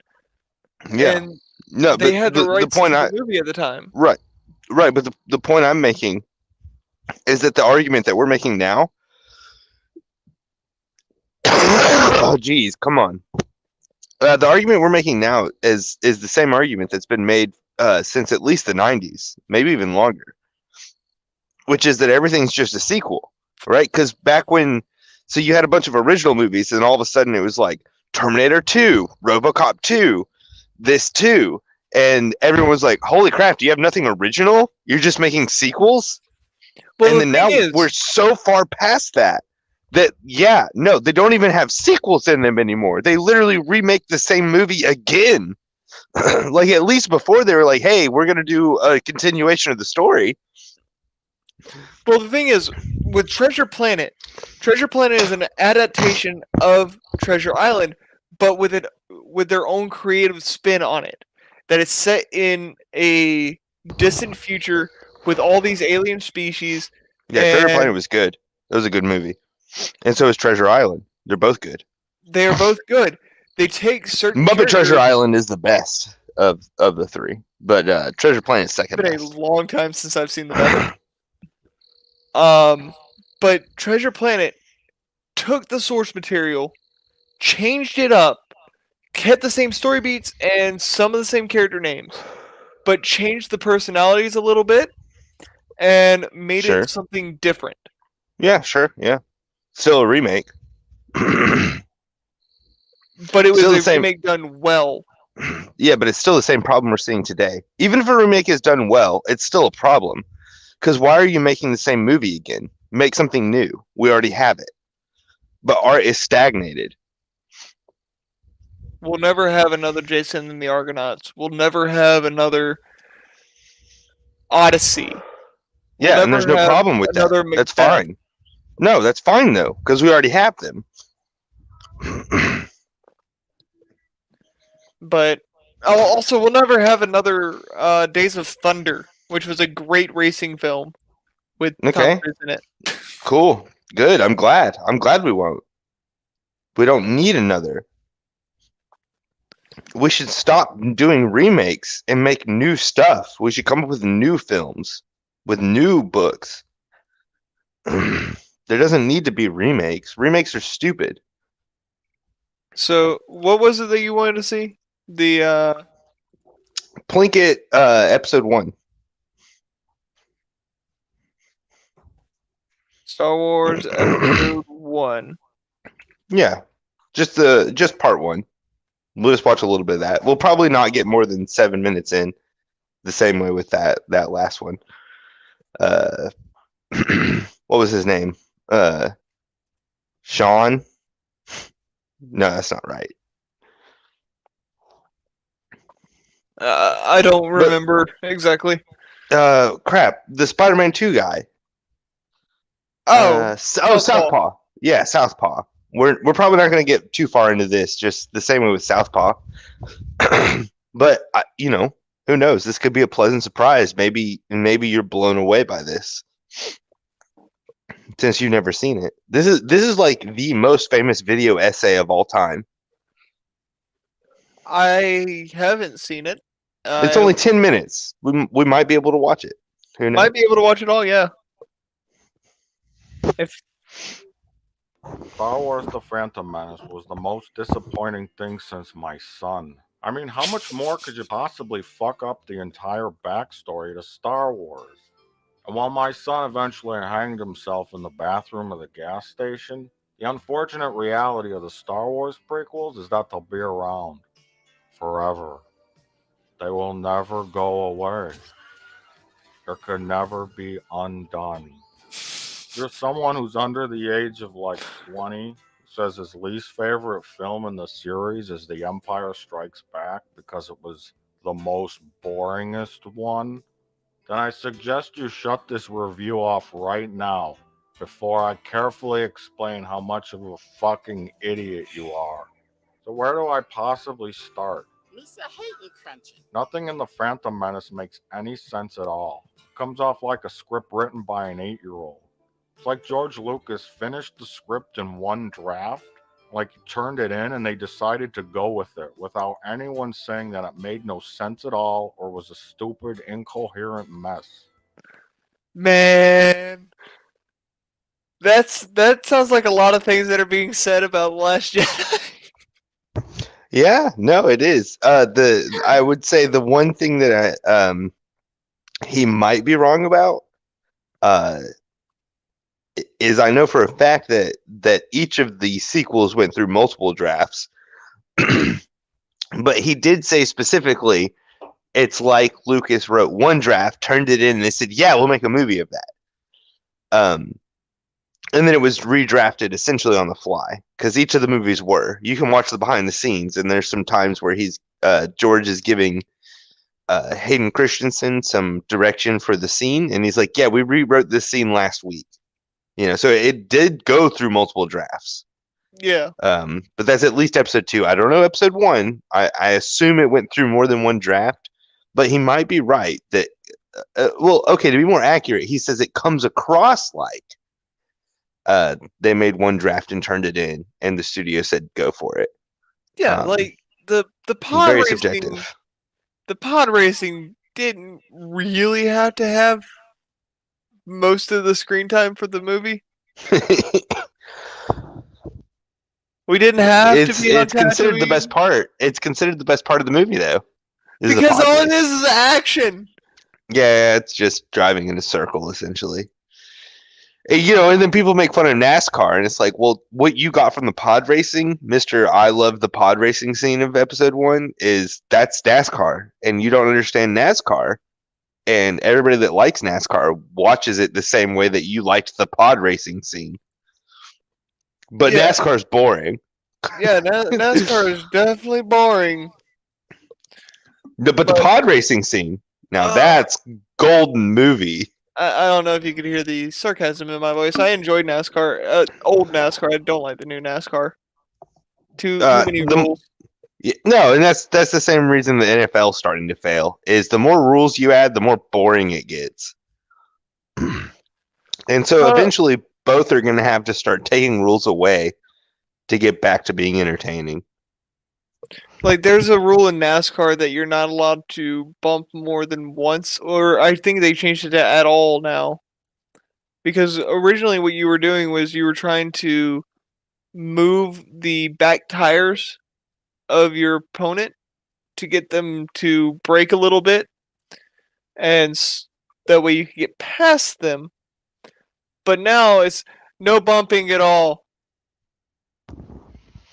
Even though we have safety precautions in place. Okay, yeah, that doesn't sound entertaining at all. Like, that literally sounds like, hey, the guy that's in the lead gets to win, so stop trying. Yeah. That's what that sounds like to me. That's basically what it has devolved into. Bro, if you ain't rubbing, you ain't racing.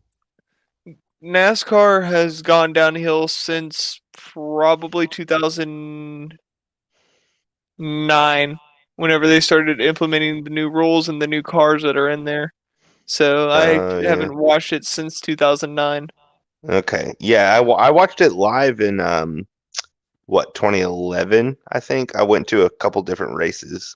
Yeah, watching it live is completely different from watching it on the TV. Yeah, absolutely. It's like watching baseball live compared to being on TV. Right, it is. Yeah, exactly. It's a lot more enjoyable when you're there than watching it being. That reminds me of something the other day. I went to the bar because I was hungry, and one of my local bars actually makes really, really good food. So I went there just to get a sandwich because I was hungry.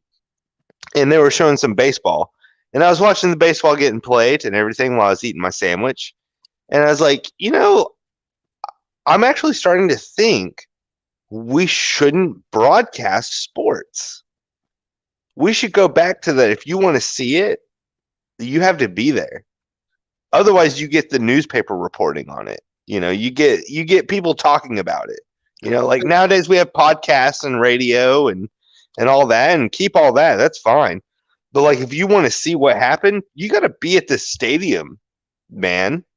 Like, it's that simple.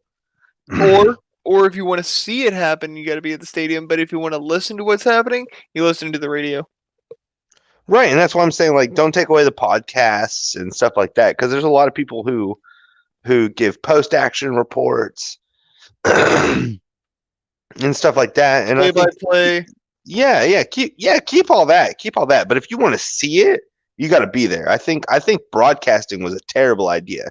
It's the same with NASCAR and any sports. I think broadcasting was a terrible idea because I think it kind of ruins the sport. It does, because you're not catering to the fans at that point. You're trying to get as many people to watch your race, sport. Well, it's all about advertisement, right? Like, it's, hey, put the eyes on the screen so I can play this commercial. Yeah, that's the problem. Is because it's become commercialized more so with ad revenue rather than entertainment value. Yeah, I mean, eventually it's going to get to the point that the play-by-play people are somehow going to incorporate sponsor names into like people running. It'll be like, it'll be like, and the ball snapped thanks to Clorox. John Cena has grabbed the ball. He's run 20 yards down, and that's Advanced Auto Parts end zone. Like it's just gonna get ridiculous. Like, so here's the thing. Budweiser used to host an event for racing. It stopped a while back, and I think Nokia or I know Sprint does a cup. Yeah, Sprint does a cup, but Budweiser used to do the Budweiser Shootout. And me and my dad would watch that all the time because it was the big event where they were racing for 24 hours nonstop. Oh, geez. That's crazy. Uh-huh. That doesn't sound safe. I like it. I was sick at one time. You have to sign up. You know what I mean? Like, so it's like, hey, can you stay awake for 24 hours to drive a car? Yep. Yay or nay? You're signing up for this. You're taking the risk. If you can't, then you better bow out in the middle of it. But what they would do is during like wrecks and everything and trying to clear it off the racetrack, they would allow the racers to go to the pits and get back in formation after, because they had to clean up the track and everything. They would allow them to go get energy drinks or something to wake them up. But they couldn't sleep. They couldn't take a nap. Yeah, that makes perfect sense. But I was sick at one time with the flu, and I remember this vividly. My dad and I were watching it as I'm sitting there with a fever and eating popsicles in the hospital because my flu was that bad. But it was one of the most entertaining races that I had ever seen because I got to spend it with my dad. That definitely always helps, doesn't it? Dads make things a lot better. They really do. But let's see where he's going with the Phantom Menace review. I guess at this point, who's going to question George or tell him what to do?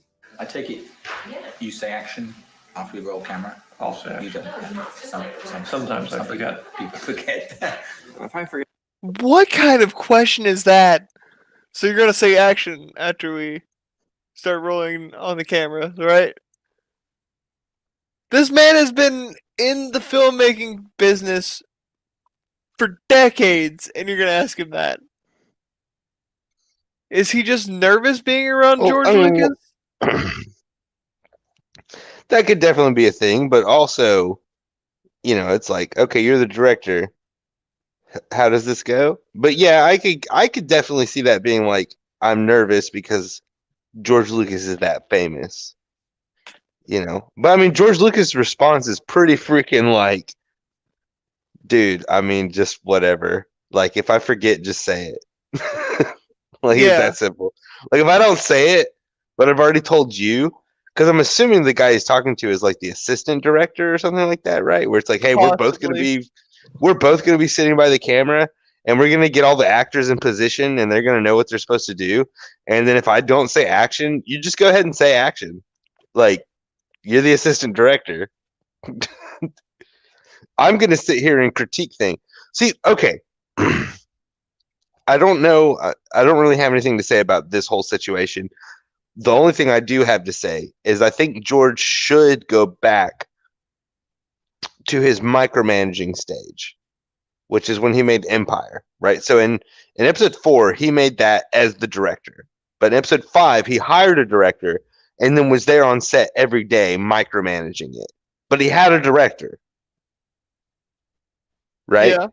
And the director was the director. And then he was just there as the producer. And he was just like, whoa, wait, that actually, needs to be like this. And, oh, wait, no, this should be like this and everything. and then Empire's turned out amazing. Return of the Jedi, maybe not so much, but still, it seemed to work better than whenever all of a sudden it turns back to 1, 2, and 3, where he's the producer and director. And then there's actually been a lot of stuff with like The Mandalorian and some of these other random TV shows or whatever that Disney's been putting out. There's been a lot of behind the scenes photos that have been leaked where George has been there the whole time. Like since The Mandalorian became a thing, George Lucas has been showing up. I don't think he's on Disney's payroll. I don't even know if they've approved him because they're not official photos, right? It's all leaked photos. Like it's all like, hey, I was on the set and George Lucas was there. And the first one I saw was the Ahsoka episode, was where like George Lucas essentially showed up to start micromanaging again. I don't know if it's with permission or not, but all of a sudden he's like, yeah, I can't do it. I got to be back on the Star Wars set to tell people how to make Star Wars right. Like, and I'm like, dude, yes, George Lucas, thank you. But so like he took a little break. He sold the series off. The series tanked. He took that time to take a break to raise his daughter, which is admirable. I totally get. In an interview, he basically said the reason I sold it was because he was like, I could take the next 10 years and make 7, 8, and 9, or I can sell the movie and spend time with my family. Sell the franchise and spend time with my family. And he's like, because even if I hire people to make the movie, I already went through that, and I wound up on the set every day. And he's like, so I don't want to go through that process. I want to just get it off my mind. So he sold it. And, you know, I totally get it. I want to spend time with my family. If it has anything to do with me, I'm going to be there to micromanage it. So I'm just going to cut my name from it entirely and give it to somebody else to deal with. Then it's been 10 years. He spent that time with his family, right? Because it's 2021 now. The 10 years that he was like, it's going to take me to make these 3 movies, that's gone. It's done. It happened. And we got like 7 movies or whatever stupid amount of movies they made. And then TV shows. And then all of a sudden, in the behind the scenes stuff, George Lucas is back and he's micromanaging everything. Even though he has no ties to the franchise anymore. It's like he literally just showing up on set being like, well, by the way, like if you want this to be consistent, that should be this way. And it's like, thank you, George. Because everyone apparently loves The Mandalorian. And it's like the only thing I can point it to be like, hey, you know what is consistent about The Mandalorian and this other Star Wars stuff that you loved? George was there on set critiquing things. Yeah. And that's the position he should have always been in. Is he's not the producer, he's not the director, he might not even need to be the screenwriter. He's there to be like, well, you know, if you want an alien to be relevant to the series, it should look like this, because then it looks like the aliens of the universe. Oh, name? That's the name you came up with? No, the name should be this, because that's the name of Star Wars. You know, it's stuff like that. That's what George should be there for. Thing is, with The Mandalorian, there are some inconsistencies, like the steel. Oh, no, I'm not. I haven't watched The Mandalorian, and I would not argue that The Mandalorian's good.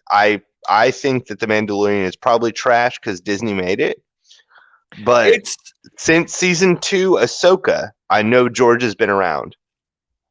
And so maybe things have gotten better in the latter half of season 2 of Mandalorian. But I haven't watched any of it, so I can't argue either way. So, without giving you any spoilers, there is a type of steel that they use that makes it to where there's Durasteel? No, it's not Durasteel. Oh, well then it's made up. Well, I mean, all of it's technically made up, but then that means it's not. Durasteel is not in canon anymore. What? No, Durasteel is like the most common thing that anybody uses on anything. Durasteel. It's Durasteel. Nope. Dude, it's durable steel. How could you not have that? It's Durasteel. It's like the most common thing ever for any armor or weapon. No, it's the other type of armor that the Mandalorians used originally. Okay. Well, what about But it's a vibranium weapons? Are vibranium weapons still a thing? They haven't touched on that, so maybe, maybe not. Okay, because like vibranium is what they used to make swords out of that could withstand lightsabers. Yep. Back in the old Republic. So Because that's something that could totally be a thing. That's another thing. The lightsabers used to be on battery packs, but oh wow, yeah, that's old. Yeah, but the Mandalorian has some inconsistencies, and it feels like the stakes aren't there because the main character doesn't really take damage, even from lightsabers. No, I'm working on a video about that. Yeah, even though you haven't seen it. Yeah, no, I haven't seen it, but I already know. I'm gonna have James be the Mandalorian, and then I'm gonna be all the enemies, and we're not even gonna have props. We're gonna have no props. I'm gonna throw a helmet on him though. I'm gonna throw just like some random helmet on James, and he's gonna be the Mandalorian. And then we're gonna do I don't know, like a 3-minute long scene where he gets into combat, and I'm gonna hold my hand out like I'm holding a gun, not even making a gun with my hand. I'm just gonna hold a gun out, and then lasers are gonna shoot out as if it's shooting out from a gun. It's just gonna keep. Oh, he's also gonna wear a knee pad, right? He's gonna have a helmet on and a knee pad, one knee pad, and then every single laser shot is gonna hit his knee pad and his helmet that I shoot from every character that I play that's an enemy, and then he's gonna hold his hand out, and it's gonna not, like he's holding the handle of a gun. He's not gonna have a gun either. There's literally, I'm doing minimal, extremely minimal, no budget needed. I already have a helmet and a knee pad. I'm gonna throw that on there, and then we're just gonna run around, and I'm gonna shoot at him, and it's gonna keep hitting him in the knee pad and the helmet, and then he's gonna kill all of us and all of me in one shot from the laser beams that shoot out of our hands. And that's gonna be my parody. And that's the Mandalorian. All right. It's gonna be great. It's gonna be like 3 minutes long. Yeah. I cannot wait to see it. I've been working on it for like 5 months, so no rush. Once you're done with it, I'm gonna link it in one of my Discords that is Star Wars based, and see what the owner has to say about it. All right, word. Hey, nobody that's listening to this, steal my idea. Please let me do it, because it hasn't. I've continuously looked up Mandalorian parodies and stuff, and generally it's just like people make songs that make fun of it. Nobody's made an actual like parody video yet. So please, if anybody's hearing this, don't steal my idea. Let me do it. Just let me do it. I mean, if you want to, and it's good, I'll like it. But let me do it. I've been wanting to. There just hasn't been time. But I think sometime in the next 3 weeks there might actually be time to make it. That's a possibility. Yeah. I'm still writing the script and I hate it. Yeah, dude, I'm really excited about how great the First Order is. Oh wait, no, sorry, it's not how great they are. It's how they exude toxic masculinity, and that's the reason they fail, right? Yep. Yeah, I'm really looking forward to seeing that. I don't like the script. Before you finish that, I will go ahead and right now, live on this show, guarantee my parody video will be up before that. It might only be a minute and a half long though, instead of 3. It's probably only going to be like a minute and a half. So hold on, you're saying that we'll see in editing. You're saying that the video that you are still shooting is going to be up before my one that I've announced that will be out in 10 months? Yes. Well, there's a reason it's coming out in 10 months. Yeah, exactly. Mine's going to beat that. In the next few weeks, I'm going to film mine, and it might only be a minute and a half long, but I will release it before your video. I mean, okay. So I now have I have 9 months. I have 9 months to make a video. Awesome. I'll do it. I'll get it done. Even if it's just me. Even I'm the only actor in the whole freaking thing. I'll do it. I'll get it done. Yeah. I just need to get mine done. I am on page 3 now. Well, of the remember, script. yours only has to be 8 minutes long. Mine? Yeah, only 8 minutes. I was thinking of going for like the middle ground of other video essays and go about 15. Oh, okay. Okay. The reason I say 8 is because the YouTube algorithm recently got changed where you can monetize videos that are 8 minutes long. Before it was 10, right? Is that you had to make a 10-minute video to get it monetized. And that's why you had this like huge surge of 10-minute long videos. But then like a few months ago, it might have been a year or so, YouTube changed it and they're like, hey, from now on, we're going to actually cut 2 minutes off. So we'll monetize videos that are 8 minutes long. And so then all the video essayists cut down their length of their video to 8 minutes instead of 10. That's like saying, pardon me. Well, thing is, I don't think the algorithm is gonna like me at all. No. That's not the point. The point I'm making is that if you're going to make this video, you should make it the bare minimum the same way that all the other video essayists are just pumping content out for money. You should just do the same thing they do. So it's like, okay, did it hit 8 minutes? Perfect. Release it. Like, who needs substantial evidence? Who needs to, qualify anything? Just it hit the time frame. Release it. It's 8 minutes. Shovel it out the door. I might. Dude, I might think about do it. that. Yeah, no, for real. Remember we just watched that Just Right video that was like 7 minutes and 46 seconds? And it just ends abruptly? Yes, it just stopped. It was just like, now I've said all of that. Done. And that's actually, I just made it better. Because if he had said, now I just said all of that, that actually would have been a better ending than what he gave. And now that I've said all of that. Yeah, exactly. Like, that sounds more like we're done now. But no, he didn't even do that. It was more along the lines of, like, at least while we were watching it, when it was like, okay, come on, hit play. I'm sure we can finish this. And then we watched 30 seconds and it was just done. I was like, oh, you didn't qualify anything. I thought you were about to make a whole nother point. Because he only touched one of the 3 things he established. And he only touched 4. Sorry, 4. One of the 4 things he established. No, he only touched 2 of the 4 seasons that he brought up. Right. But okay, yeah, you're right. But what I'm saying is bare that minimums for season 1 to show, hey, this is how the world is, and then he jumped into season 3 and gave no explanation of. And then he showed a clip. One clip from season 4 about Toph and the Hegelian. Yeah, exactly. But the thing is, he made 4 points.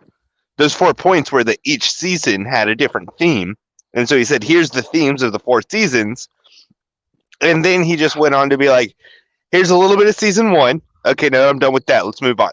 Here's season 3. Okay, now I'm done with that. Here's a little bit of season 4. Okay, and see, I proved my point. Video over." All right, so what you're saying is I should make my video as bare bones as possible and go. I mean, if you wanted to be accurate, then yes. If you're trying examples that have nothing to do with what I'm saying, if you're trying to just make the modern day video essay about a subject, literally your title is all the evidence you need. And then you make the bare minimal amount of content, which would be 8 minutes. So I guess that means if you have ads on it, so you can pretend you have ads on it, even if you're not monetized. So 746 seems to work because 746 means that that's probably a 30-second ad there, right? Yeah. So boom, there you go. So pretend there's so 746 is really all you're shooting for. All right. And then there you go, you're done.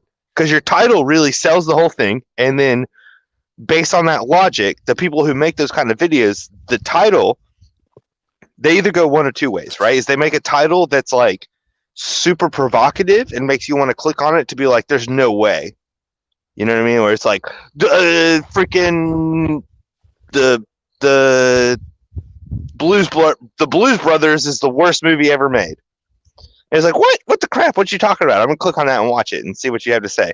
Or you say something like, the Blues Brothers shows you how cinema was never done better. And then people click on it and they listen to it.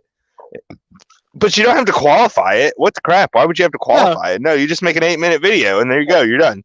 Like the video title is literally just the First Order and their toxic masculinity. That's it. That's the whole title. The First Order. Wait, say that again. The First Order and their toxic masculinity. No, it needs to be something like how the First Order proves that toxic masculinity fails in hierarchy structure. That's what it should be called. Okay. What about the ones that I've seen that are really short titles, such as like that? Yeah, I know. Fair enough.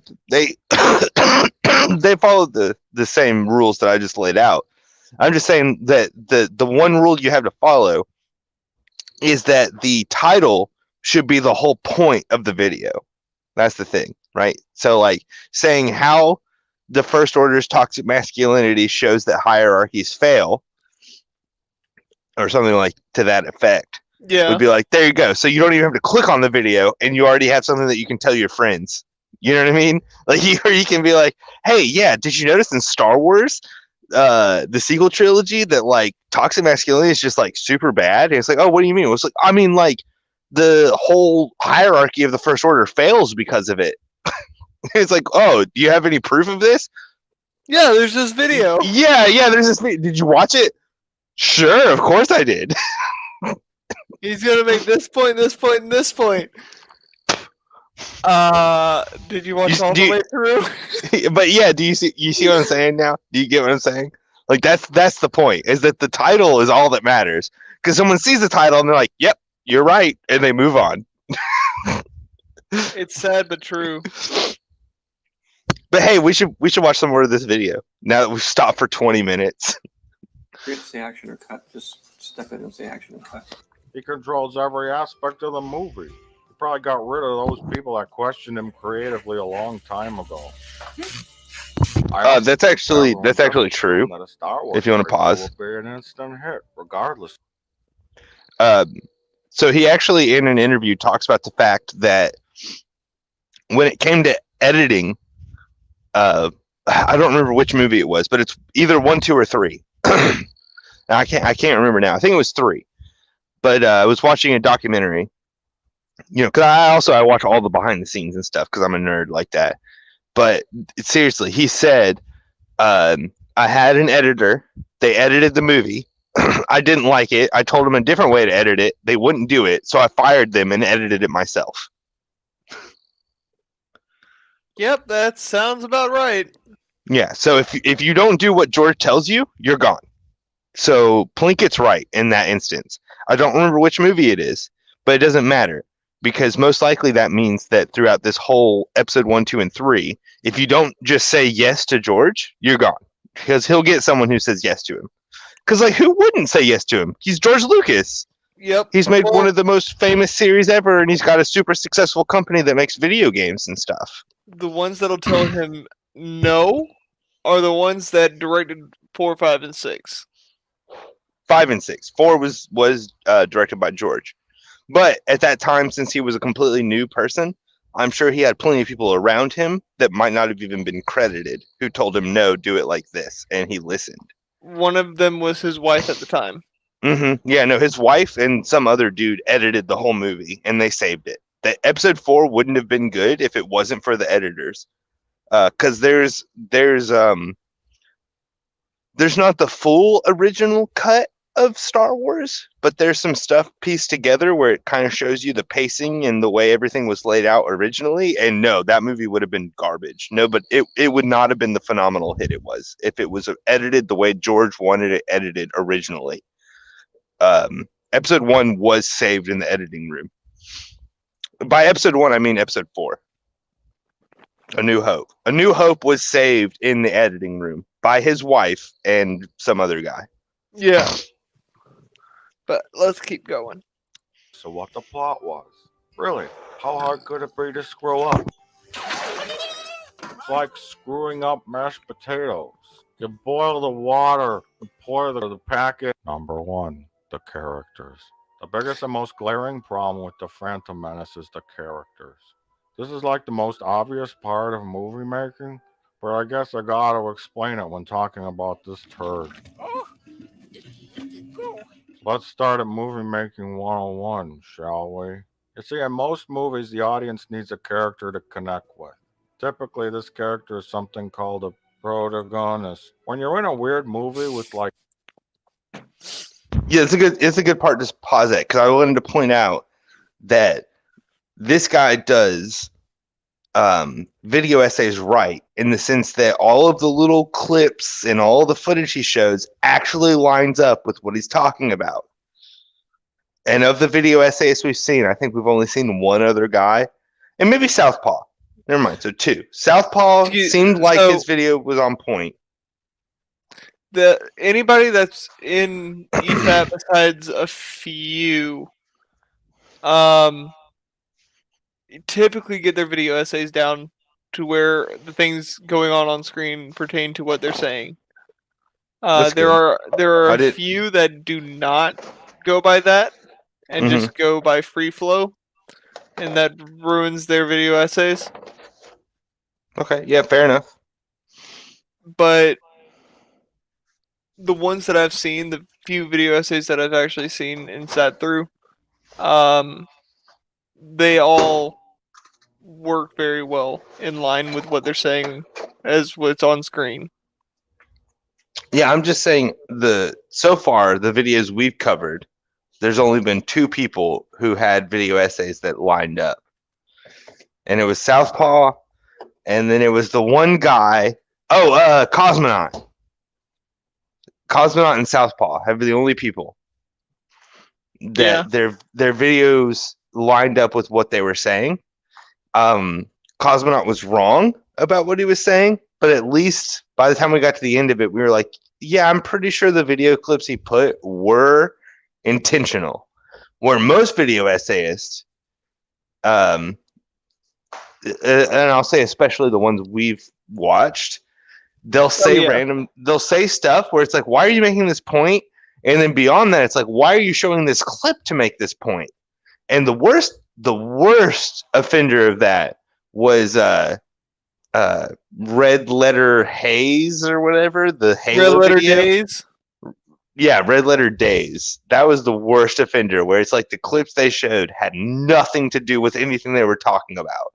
Exactly. And I'm sure as this goes on, we will find more and more of that. So like anytime someone does it proper, I'm gonna point it out to be like, good job, because they at least get a point for that. If they freaking line up their video and they put things on screen that line up with what they're talking about. And that's Thank you for taking the time to edit your video properly instead of just cranking out garbage. The only time the long man's videos do not have anything that he is saying up on screen, like nothing pertaining to what he's saying is up on screen, is in his Goodell videos. And that's just supposed to, those are the parody videos. Yeah. That's the point. Yeah, exactly. Yeah, that's entirely the point. There's nothing on screen that makes any sense because no video essayist puts anything on screen that makes any sense. So we should watch the Goodell videos sometime. Those are great. We will watch it. There's 4 of them now, if I'm not mistaken. There are 4 of them. Yeah, we should totally watch this sometime. They're really good. We'll watch them after Wednesday. Okay, yeah, fair enough. Sometime in the future, after this Wednesday, we will get around to Goodell. But the thing is, okay, since we both know they're a joke, we have to bring someone on. Maybe like Jam Sully, who we don't. Would Jam think they were real? Well, see, that's the point, right? Is we have to have someone who's watched video essays with us long enough that we're all of a sudden like, here, we're going to watch this video essay about the red car law. And it's like, oh, okay, well, I don't know what that is. It's like, oh, yeah, the video will explain it. And then we watch it, and it's like, that didn't explain it at all. You know, like, we got to trick somebody that doesn't, you know, that understand. Because, like, a lot of my friends don't watch video essays. Yeah. So whenever I tried to show them Goodell, they're like, this doesn't make any sense to me. And I'm like, well, of course, it's not supposed to make sense. And they're like, I don't, you know, I'm like, oh, it's a video essay. And they're like, oh, I don't watch any of that. And I guess that's why it doesn't make sense. I just watched other entertainment on YouTube or any other platform that has video hosting. Well, you know, I actually the other day, just to see what was going on, I went to the trending. I went to the trending tab on the most viewed videos. And it looks like the most viewed videos on YouTube are all music videos. Like, really? So basically everybody uses YouTube to watch music videos. That hasn't been a thing since early 2000s, late 2000s. Yeah, see, that's what I thought. But apparently that's the trending. That's weird. Yeah, people just come on here for music videos. Well, a lot of people are leaving the site and only doing live streaming now on the site and putting the mirrors up over somewhere else. Yeah, fair enough. Same with me. Yeah, same with me. Yeah. Although I don't know. You like schedule. Twitch. I don't like Twitch. I only use Twitch because it allows me to raise the audience level. All right, fair enough. Like Pokemon Nerd.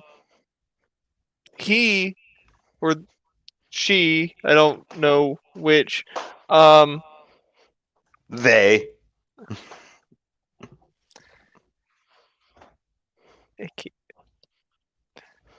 Grammar.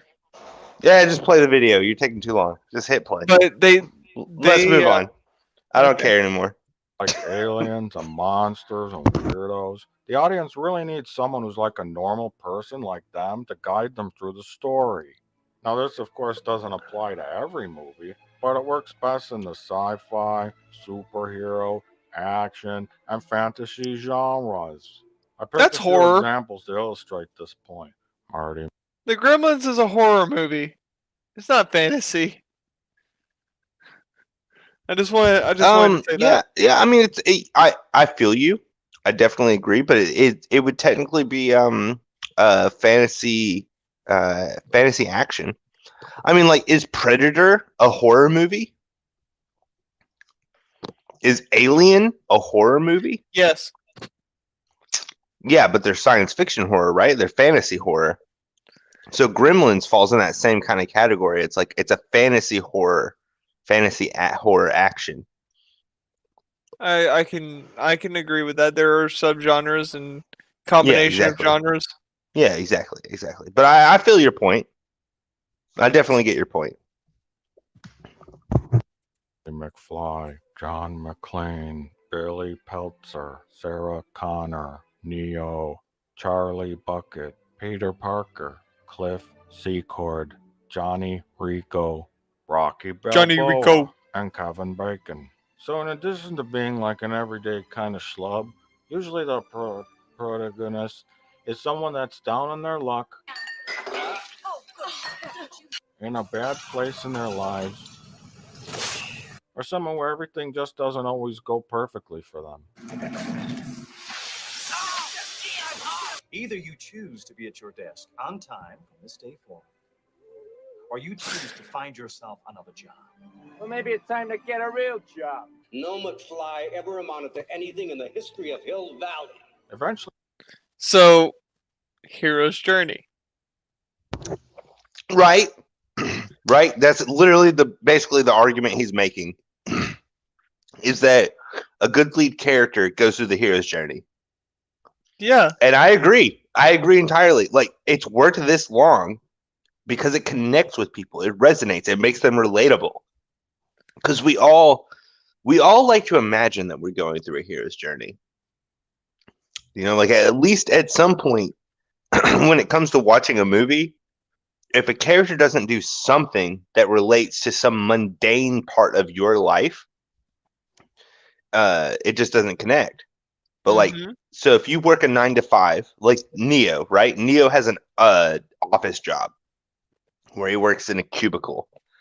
If you work in a cubicle, dude, that hits. You're like, oh, yeah, oh my God. And then how awesome of fantasy is it? It's like, no, this guy that works in a cubicle, he's also like this crazy hacker. And it turns out that he's the chosen one, right? That's what makes it hit. That's what makes it stick, is because they're so relatable that you're like, oh man, I could fantasize about being this person. And then they go through the hero's journey because they start off as a farmer, a guy working in an office, a fast food restaurant employee. Like they start off on these really simple things, but if you skip that step, you know, I mean, even a gangster, you know, like Gangs of New York. That's a good example. And then also I was thinking of Pulp Fiction, you know, where it's like the main characters are villainous in the sense that they start out in the crime world, but still they start out, they're all of the main characters that we follow, at least at the start of the movie, are low level until we finally get to one of the bosses. But they're all low, they're all, you know, we rob banks and now we're going to rob a diner. We go to collect money for the boss from drug dealers who aren't paying him, right? Like it's still low level, semi-relatable, where no matter what kind of job you're in, you understand, oh, this dude's position sucks compared to what he could be. You know, he's not the boss. You know, he's the guy flipping patties. Even if it is like, yeah, I go to collect money from a drug dealer. It's like, yeah, okay, yeah, you're the guy that flipped patties at my job. Like it's the same thing I do. You know, it's we relate. You also gotta think the hero's journey starts up at the lowest point for the hero. The what is it? The reverse hero's journey, for lack of a better term, starts at the peak. It's how a tragedy is made. I've said this before, that tragedies start at the peak of a hero's fame, fortune, story. A hero's journey starts at their lowest point because they have to make it out of that low point and have some conflict along the way to have them overcome that lowest of low. Yeah, that sounds right to me. That makes perfect sense. Sounds relatable. Oh yeah, it's very relatable. Oh, there's a reason the book is called Hero of a Thousand Faces. Yeah, exactly. And that's all that he's pointing out. That's all Plinkett's pointing out is like, hey, here's protagonists. This is what they have in common, and it's the hero of a thousand faces. It's that they all go through the hero's journey. They'll be confronted with some kind of obstacle or struggle that they got to deal with. Hero's journey.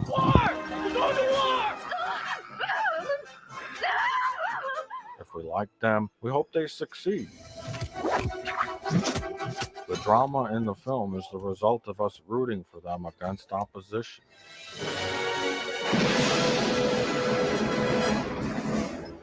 Go get him, kid. Eventually, our will find themselves in the lowest point where it seems like all is lost. But eventually, they'll pull through and conquer whatever force opposes them. You're a terminated fucker. It's satisfying when our hero Yeah. gets Oh, dude, pause it. Yeah. No, he said it, but that's exactly what I was about to say. Like whenever it was showing us Terminator, where Sarah kills the machine, I was like, yeah, everything he's saying. Like, if you have a good protagonist that starts in their lowest point and they grow and they have this obstacle to overcome, and then you finally get to the point where they overcome the obstacle, dude, you're just like, yes, absolutely, you do that. Yeah, you kill that Terminator, Sarah. Holy crap, it's so good. It's so satisfying. And then he just literally said it. It's like, it's satisfying. It's satisfying to watch this character grow like that, especially when they're relatable. They start low, they have an obstacle to overcome, and by the end of it, they finally struggle and overcome it. They have to struggle, though. There has to be failure. There has to be trials. There has to be tribulations. And then at the very end, they like Sarah Connor is one of the best examples of this. She is not exceptional in any way, but at the very end, she triumphs, and it's satisfying to watch. Exactly, and another hero that isn't remarkable in any way would probably be Grandpa Joe from Willy Wonka, because Charlie himself doesn't really have an arc. It's Grandpa Joe that has the arc, because Grandpa Joe, starting out at the beginning of the movie, he is claims to be bedridden until Charlie gets the golden ticket, and then all of a sudden he's running around the house. I do want to agree with you that yes, Grandpa Joe is essentially the actual main character. Like the movie focuses on Charlie. Charlie's the protagonist, but the grandpa is the real protagonist in the sense of like the story arc and growth. But holy crap, is that guy an asshole? That guy's not a good person at all. From beginning to end, he does not become a good person, but that makes him the foil to Charlie. Yeah. Grandpa Joe is Charlie's foil, because Grandpa Joe starts off as a bad guy. By the end of the movie, he's still like, by bad guy, I just mean selfish. He's selfish. And by the end of the movie, he's still selfish. But Charlie's never selfish. Charlie immediately says, "Oh, I can take someone else with me. Grandpa Joe, you're coming with me." Right? And then as it goes on, he listens to Grandpa Joe in a selfless manner. Like Grandpa Joe's like, "Hey, well, we should take this candy and try it, or we should drink this bubble juice and stuff." And Charlie's like, "Okay." But when it comes to the end of the movie, the only reason Charlie succeeds is because Willy Wonka recognizes Charlie for not being selfish. But Grandpa Joe is. That's very, very true. Yeah, he's a great foil. It's a really Charlie and the Chocolate Factory is one of the best written movies. It's one of the best book adaptations ever, because the Willy Wonka and the Chocolate Factory or whatever is a terrible movie. The one with Johnny Depp, awful, and it's more accurate to the book, but it is awful. It's a dumb movie. Anyways, you can finish your point now. I just wanted to point out the fact that Grandpa Joe was a jerk, and he's a great foil though for Charlie. You finished off my point. Sorry, I didn't mean to steal your thunder. No, that's all good. I'm glad we were on the same page with that. Yeah, good. Me too. Because like it's a great movie, and he's a great protagonist. The sequel, the remake sucks. The Charlie and the Chocolate Factory. Great. Willy Wonka and the Chocolate Factory, terrible. That was the original. No, Charlie and the Chocolate Factory is the original. No, Charlie and the Chocolate Factory is the name of the book. Willy Wonka and the Chocolate Factory is the name of the original movie. Charlie and the Chocolate Factory is the Disney remake. Nope, you got that backwards. No, I don't. Nope, you do. You totally do. Gene Roddenberry, I think is his name, is Willy Wonka in Charlie and the Chocolate Factory, which is the original movie. Charlie and the Chocolate Factory, 2005. Nope. Johnny Depp, Freddie Highmore, David Kelly. Okay, well, that's a terrible movie. You're thinking of Willy Wonka and the Chocolate Factory. Oh, okay. All right. So, yeah, I got the names backwards. Okay, cool. I'm wrong. Sorry about that. Yeah, that's the good one. Willy Wonka and the Chocolate Factory is the good one. Good. That's the one that has Gene Wilder as Willy Wonka. Yes, he's great. He's great. That movie's great. the whole thing is good from beginning to end. It's solid. It is a solid movie. The remake, the 2005 one with Johnny Depp, which was Charlie in the Chocolate Factory. So I got that name wrong. Yes. Okay, that one sucks. That one's really, really bad. It's more accurate to the book. Much more but it's accurate. Much, much more accurate. And it sucks. And it's crazy to think that. Because generally, you know, when you see a book turn into a movie, you're like, it better be close to the original. And that was one of those cases where it's like, hey, we made it really good. Like, we made it exactly like the book, basically. As close as we could get for being a movie. It's like, oh, that's garbage. No, never mind. I want someone to rewrite this book to turn it into a movie. And that's what Willy Wonka and the Chocolate Factory was. It was, hey, we rewrote the book to make it a movie, and it works. Charlie doesn't. The Johnny Depp movie does not work. It's a terrible movie. I'd had to rewatch both to get a full picture. I remember Charlie and the Chocolate Factory not being that good, but I mean, I understand. had to rewatch it. Yeah, no, I get that. I get that. It's bad though. I stand by that.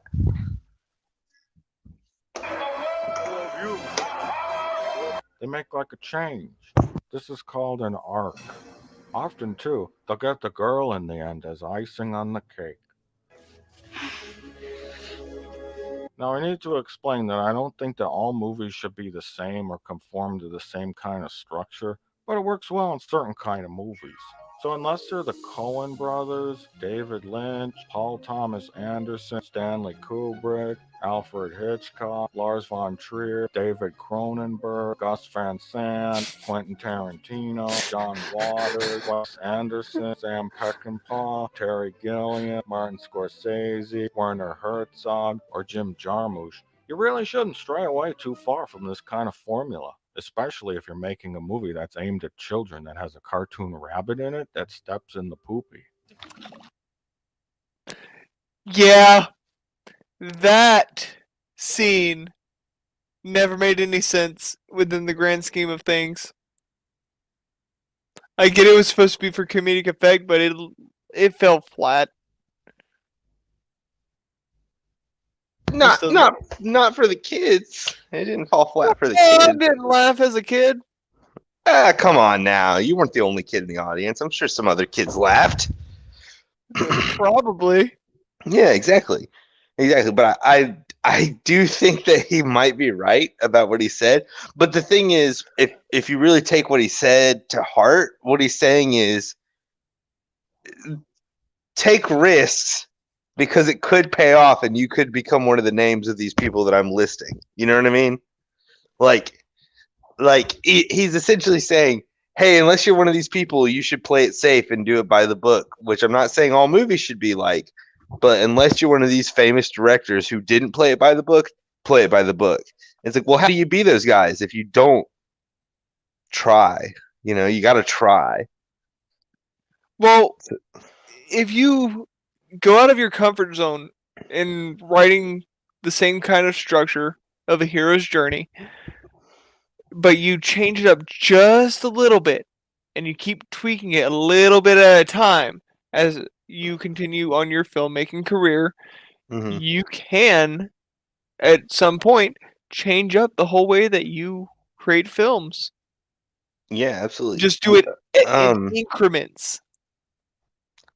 Yeah, and that just reminded me. I recently watched I didn't finish it, but before this stream started, I was watching a documentary about Star Wars because that's how much of a nerd I am. Hold on, where is it? Nope. I want to make sure I get this name right. Oh no, it was in production. It was in the production part of the quiz. Here you go. Oh, Joseph Campbell. Yeah, Joseph Campbell, right? He's the guy that wrote The Hero of 1,000 Faces. Yes. That's Joseph Campbell. George Lucas and the writing staff of the sequel trilogy both cited him as inspiration, right? That was one of the trivia questions, is they both, George Lucas and them, cited Joseph Campbell. So I was just watching this documentary just before we started the stream. I didn't finish it, but I made it a good 12 to 15 minutes into it. George Lucas actually was alive writing episode 4 when Joseph Campbell was still alive as a teacher who had wrote his book. And George Lucas actually went and studied under him and asked him questions and had him review his script. Isn't that insane? So the reason episode 4, at least episode 4, maybe episode 5 as well, but the reason those movies were so good is because he would write the draft and then he would take it to Joseph Campbell himself and be like, hey, does this match up with all the literacy that you've read? Does this follow the hero's journey exactly how all these other religions and civilizations had their stories told? And then Joseph Campbell would give him feedback and he would redraft the script according. So he literally intentionally made episode 4 at the least, maybe 5. I don't know about 6 though, but maybe 5, but 4 for sure. He literally went to the guy who wrote the hero's journey and was like, hey, is this the hero's journey? If it's not, tell me how to make it more the hero's journey, just to literally fit that mold.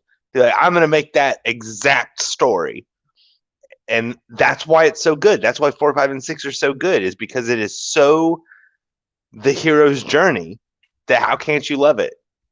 How can't you love it? It's the hero's journey. Yeah, and if I could have taken some of the stories that I wrote to Joseph Campbell, if he were still alive, I would. I'd be like, hey, can you give me some pointers, please? I read your book. I need some more pointers on ensuring that the consistency of my story is what you are writing about in your book. Mm-hmm.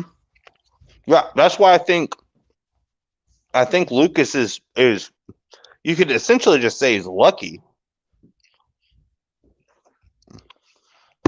Yeah. That's one way of putting it. You still there? He's lucky in the sense that he had the option and the opportunity. He had the opportunity, not the option, the opportunity, because he took advantage of it. But he had the opportunity to actually go talk to Joseph Campbell and be like, hey, does this line up with all of the religious stories you've ever heard, and researched and read? Does this line up with them? Does it match the theming?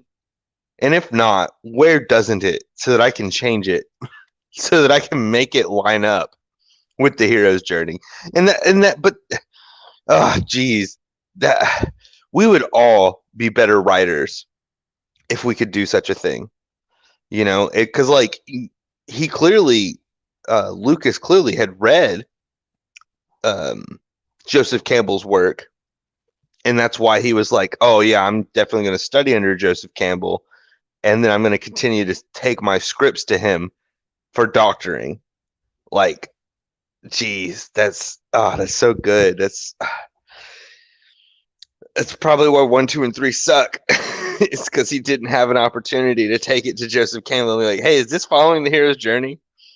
Or, the opposite, how you were talking about earlier, where, an actual tragedy where they're starting at their best. Because 1, 2, and 3 is supposed to be a tragedy, but it doesn't start at that point. It definitely starts at the hero's journey, but then when it gets to the crux of the hero's journey, it does the reverse, where the hero becomes a villain. And I think that can work. I think that would be done really well. I just don't think George did it as well as he could have. Even though 3 is my favorite of the sequels, or prequels. Yeah, prequels. 3 is my favorite of the prequels. But I do think if 1 and 2 had been stronger, 3 would have had more of an impact. That is a huge possibility. Mm-hmm. But I say we go. Yeah. What you say? We go what? Because I was thinking we could finish this video and then I'm going to go to bed. Yeah, I'm thinking the same thing. All right. Let's do that. This is all, of course, completely applicable to the original Star Wars film and the character of Luke Skywalker. I want to learn the ways of the Force and become a Jedi like my father. This was accomplished even without all the wonders of modern CGI.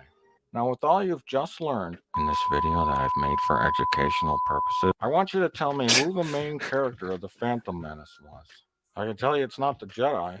They were just on some kind of boring mission that they didn't really care about. Plus, they're fucking boring themselves. What happens to one of you will affect the other. You must understand this. It wasn't Queen Amidala, because she was some foreign queen. The movie was certainly not really about specifically either. You might be thinking that it's Anakin, because he was like a slave and saved the day at the end by accidentally blowing up the starship. But the audience doesn't meet Anakin until 45 minutes into the movie. And then the things that... Hold on, is it that far into the movie? Yeah. Yeah. How long has it been since you've seen episode 1? It's been about 4 years. Because we did a Star Wars movie marathon 4 years ago. Yeah. No. Remember, the movie starts out with the with Obi-Wan and Qui-Gon Jinn, and their whole Naboo thing. Yep. They meet the droidekas. Yep. Sure. Well, they go down to the planet. They meet Yeah. Jar Jar. Yep. They go to the Gungan city. They go from the Gungan city to the Naboo city. They save the princess. They go to the hangar bay. They steal the ship. They leave. And they go to bypass the Tatooine. Great blockade. Yep. They go to Tatooine. Yep. Then they go to Watto. And Yep. that's when finally we meet Anakin. And that's 45 minutes into the movie. Yeah, it's halfway through the movie. What? Yeah, The you don't hell? remember that? Yeah, no, it's halfway through the movie that we meet It felt Anakin. like it was a lot quicker to meet Anakin. Yeah, well, that's because it's not that bad of a movie in a sense. Like the pacing's really good. Like even though it's 45 minutes, it doesn't feel like it because the story beats are going pretty rapid. Like things are happening through that 45 minutes. It's not just a boring slog. I need would to rewatch it argue. again. I would argue Obi-Wan is the main character. But he's not. But he should be. He should have been the main character. Should. Yeah, But he wasn't. should have been. Yeah, It's but I not mean, he the was there droids from either. scene 1. Huh? It's not the droids either. No, not the droids. It's not the trade. Trade Federation. Yeah, Federation. That's it. Yeah, it's not the Trade Federation. It's not Queen Amidala. It's not Anakin. It's not the Jedi Nope. at all. Nope. Let's see who it is, because I can't figure it out. I think there's none. That are happening around him are pretty much out of his control or understanding. If a protagonist has no concept of what's going on. Yeah, there what's might at not be a stake, there's no protagonist in real episode tension or 1. drama. That's the problem That with there's it. no story. One of the The problems. conclusion is that there isn't one. Before Yeah. the movie opened, I was really excited to hear that Scottish actor Ewan McDonald was going to be playing Obi-Wan Kenobi. I thought that was a great choice, and he'd be perfect as the lead of this movie. But he wasn't really. He just sat on the ship and complained a lot. The Queen's wardrobe, maybe, but not enough for you to barter with. Not in the amounts you're talking about. So you may like the characters, you know, if you're stupid. Let's ask some real people about this. Okay, hold on. Before he goes on. Before he goes on. So I do have to agree. I think that Obi-Wan should have been the main character. I said that before he even said it because I forgot entirely that he said that. I thought Obi-Wan should be the main character because I thought that would make 4, 5, and 6 more impactful. To have Anakin in the background and Obi-Wan be the lead character of the prequel trilogy, and then Luke the main character of the main trilogy. Original. Yeah, the original trilogy. and then the sequel trilogy could be whatever. Who cares? Let's not even think about that. But where Anakin is the main character of the 6 movies, but it's always told from the perspective of someone close to him instead of from his perspective, right? So first we get the Master, which would be essentially his father, right? Obi-Wan is basically his dad because it's his father figure. No. Qui-Gon was the father. Obi-Wan was the brotherly figure. It's even stated. Yeah, it's stated, but I don't think it's true. Obi-Wan didn't treat him like a father. He taught him lessons like an older brother. I know, and he should have been more like a dad. And that was one of the issues, and I think that's one of the reasons that Anakin fell to the dark side, is because he didn't have a dad, and Obi-Wan treated him too much like a brother instead of being like a stern F father you. figure. Yeah, F you. What are you doing? Because like not even stern father, but yes, stern father, absolutely. Where in the sense that as soon as it's like Anakin starts doing something that's like not lining up with what he should be doing, Obi-Wan should have been like, stop it. Stop it. I'll smack you in the face. Don't do this. Do you see how stupid this is? I'll explain how stupid this is. And then explain how stupid it is. And be like, see, this is why it's stupid. Don't do it. Instead, he was like, oh, well, he's got to make his own. It's the same problem that we have with parents right now, where it's like, well, I got to be their best friend. It's like, no, you're not their best friend. You're their parent. It's different. You can have a good relationship with your child. You're not their best friend. You're the one that has. Yeah, you'll never be their best friend. You have to instruct them on how to live, because you're essentially being like, hey, I have all this experience and I've got to distill it down and train you before I release you into the world, so that hopefully through my training, when you encounter bad people, you'll know how to deal with it. And when you encounter good people, you know how to deal with it. And when you go to work, you'll know how to do that. And when you do this thing, you'll understand that. And it's like, granted, I'm not going to teach all of it to you because that's impossible. There's not enough time. But I will distill my knowledge down so that, when someone tempts you with the fact that I know how to restore life. No, wait, hold on. I got to make it more specific.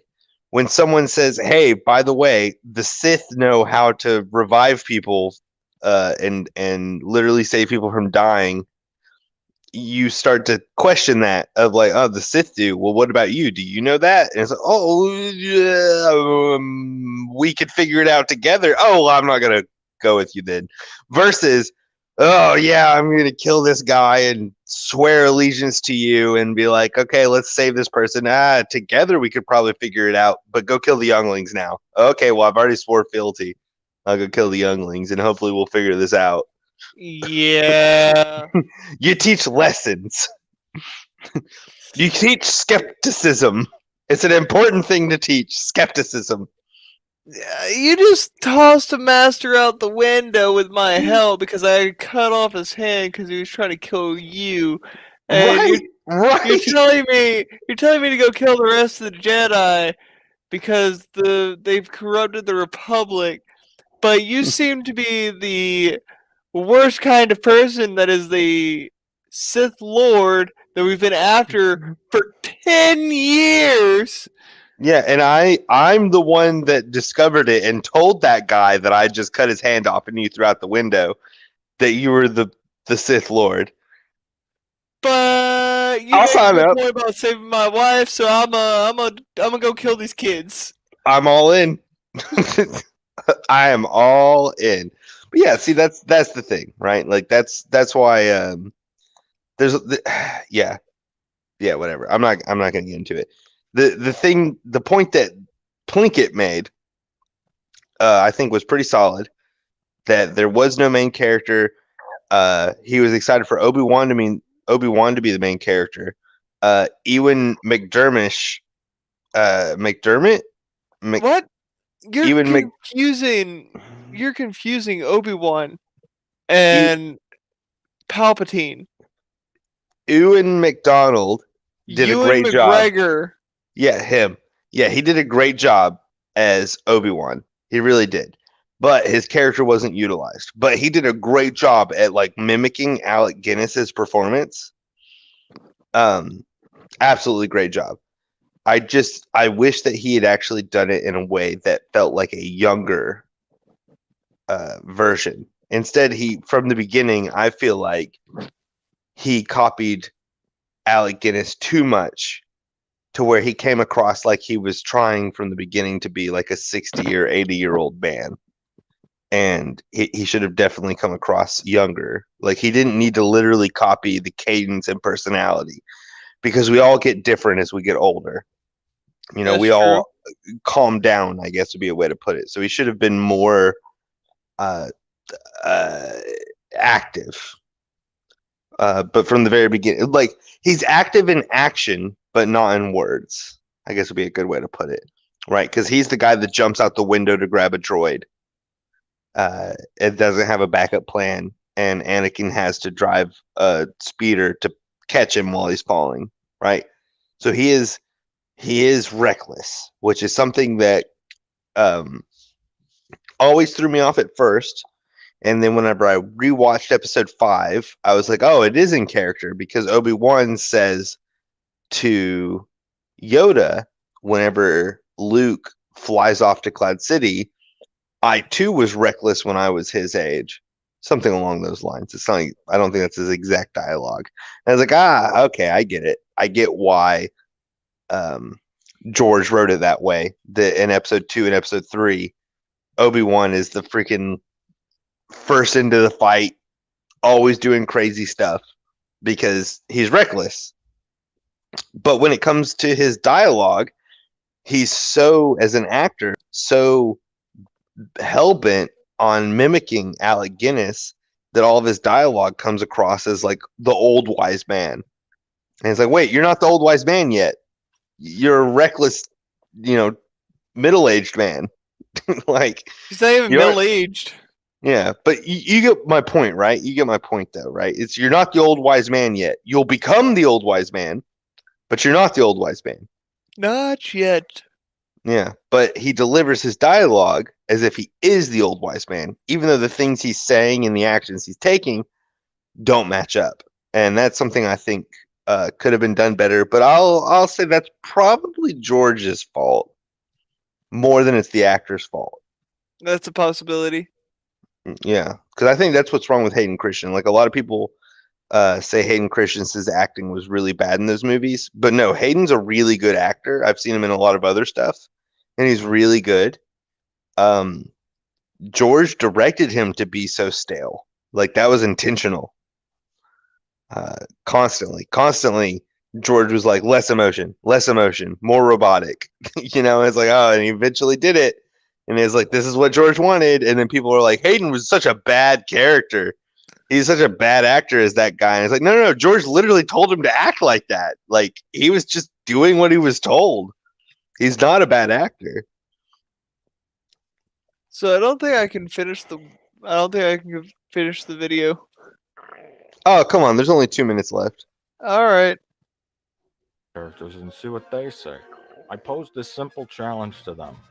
Describe the following Star Wars character without saying what they looked like, what kind of costume they wore, or what their profession or role in the movie was. Describe this character to your friends like they ain't never seen Star Wars. The more descriptive they could get, the stronger the character, eh? Han Solo. He's a rogue. He's very arrogant, charming. Roguish, if you will. Han Solo is totally dashing. Wannabe dashing. He fancies himself a playboy. So, like, he's a smarmy, cocksure, womanizer, scoundrel. He is pig-headed. Completely sexy. In like a bad boy sort of way, where like he's gonna ride the line. He's got a bit of a dark streak to him with shooting Greedo in the bar. But also, deep down, has a heart of the thief with the heart of gold. That's his character, really. Qui-Gon Jinn. He is stoic. Uh-huh. I don't remember that character. I didn't have anything to say on Han. Yeah, me neither. Oh, yes. Well, he has a beard. Qui-Gon Jinn, and he was. Let's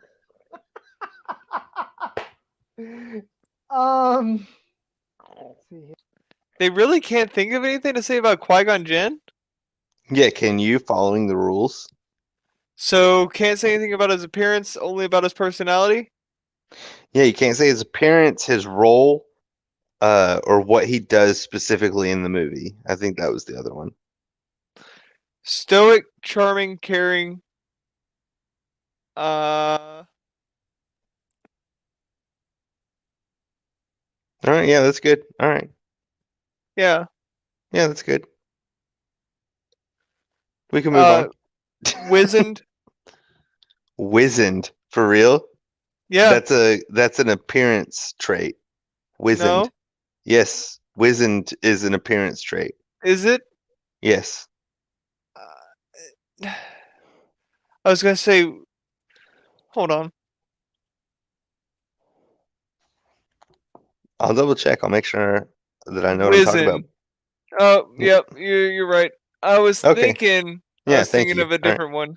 I was about to Google it too, the definition, but I was like, I'm pretty sure wizened has to do with the state of your complexion. It's late. Yeah, it is. Yeah, it is. But you got three. You got three: stoic, compassionate. You said care? No, not you said. I you said either- caring, yeah, caring, charming. stoic, and charming. Yeah, caring, stoic, charming. That's good. He's also prudent. Yeah, sure. Doesn't that go into stoic a little bit? No, stoic and prudent are two different things. All right, yeah, fair enough. There you go. That's four. That's four traits for him. I'd say he's Liam Neeson. That breaks the rules. Kind of not. If you look at the rules as established, saying the actor's name isn't really against the rules. You're right. So I think Liam Neeson's okay as a description for Qui-Gon Jinn, because that itself imbues a lot of things. Because you're literally saying everything that you think when you think of Liam Neeson, that's Qui-Gon Jinn, and that I just sum it up that way. He fights wolves? Cares, yeah, he does, doesn't he? He's charismatic. He's brave. He's I'll go with stoic as well. Stoic, heroic,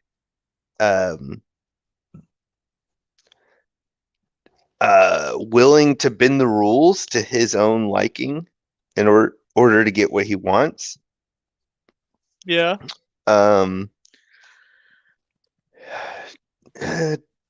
Charming and caring. I'll agree with you on those. Yeah, so there you go. Yeah, he's a good character. I like him.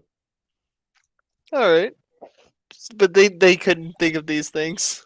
Dude, well, I mean, Han Solo is way easier to say things about than Qui-Gon. Yeah, I see your mouse. Look, let's just finish it. We're so close. Let's just finish it and go to bed. Stern? It's like a fly. D3PO. Stern. This character Interesting. is kind of the bumbling sidekick. Afraid, scaredy cat. He's timid. C3PO is anal retentive. Is prissy. Well, C3PO is prissy. He's used a lot as comic relief. He's the comic relief. High strung. He's bumbling, effeminate. Queen Amidala. That is going to be fucking impossible because she doesn't have a character. I will agree with that. Right. Not in the first one. Is, Yep, not in episode 1. She's Natalie Portman. Yeah. Hey! Yeah. Kind of Followed the rule that I said. You can say the name normal of the actor. kind of normal. Makeup would be a description. I was going to describe the makeup. Her describe Queen Amidala's character. Costume changes. Monotone. Right. She looks a lot like Keira Knightley. That's true. Yeah, that's because both of them play Queen Amidala. Yeah, technically, right? So She is. This is funny, by the way. I get it. Continued in part 2. Yay! No, we're done. All All right. right. Good night. That was great. That was fun to watch. Yeah, right? Princess Amidala. Natalie Portman. Yep. Kira Knightley? Yep. It's like, yeah, that's true too. Yeah, you're right. It's both. She's probably the only one that doesn't have a character at all that I can think of in episode 1. Yeah, she definitely doesn't. No personality. But I do think that might be a video that we should especially Continue later. It's broken into 7 parts. Yeah. So we might be able to shoehorn it in every now and then. Every now and then. You know, like maybe every now and then when we do an episode more like this where it's, hey, we're not covering one video, it's more like a hodgepodge, smorgasbord of like, hey, have you seen this? And we'll watch a few minutes, and if it's just like, well, there's really nothing I can say because I'm just in complete agreement, you know, and then we move on and we watch this other thing. Well, you showed me these random eating tarantulas, and I one-upped you with having sex with worms. And that you immediately threw up on after. Oh yeah, that was rough. I forgot how bad that was. Yeah, that hit my gag reflexes way harder than I expected. Because I showed it to you to try and get you to like freak out, and you were fine. But yeah, no, it hit me hard. Yeah, I don't want to watch that again. I forgot how bad that video was. Just so you know, I've seen worse in the military. Yeah, okay, I don't want to know. You just so I know, fine. Description not needed. Yeah, no. I'm totally cool with just knowing that you know worse than what I've showed you this evening. That's fair. Good enough. It'll be hard to get you. Okay, I understand that. You'll figure out what can make my stomach churn. I'm not gonna tell you what. You have to figure it out. Yeah, one day. Yeah, one day I'll probably figure it out. But until then, see y'all next time. Yeah, bye everybody. Check out the Bear Thing Show. We have a really cool podcast. Links in the description. Yeah, we talked about we talked about something recently that I actually meant to mention last time. I feel like an idiot. Equivalent exchange? No, that's the thing is I kept pushing that, and I was like, wait, equivalent exchange came out so long ago at this point. It's don't try to be a hero. Don't try to be a hero. That's what we talked about. Don't ever try to be a hero. There's no reason to try and be a hero. Yes. That was our recent video, which came out like last time we recorded. Yeah, exactly. And I instead was pushing the last video instead of pushing the new video. So there you go. Yeah. Don't try to be a hero. Check it out on the Bear Thing Show. James and I talk about the fact that it's something you shouldn't do. You should never try to be a hero. Which I guess more depth on that don't emulate your heroes in the sense of liking the things that they like, wearing the clothes that they like, watching the movies they like. Don't try to be a hero in that sense. Okay. It's fine to have good morals, obviously. Absolutely. But the point that we're arguing is that you should not try to emulate the people you look up to. You should be yourself. That's understandable. Yep. But so check that out, and dude, it was a lot of fun. The next time that we will be streaming is on Wednesday, and it's going to be something a little bit different. Yeah, I'm really looking forward to that. So you did say Jam Sully is down. He told me yes, he will be there. Okay, well, we're gonna do something really big in the next couple days to promote it. And so we'll see you all there. We'll see you on Wednesday. Alrighty. See y'all.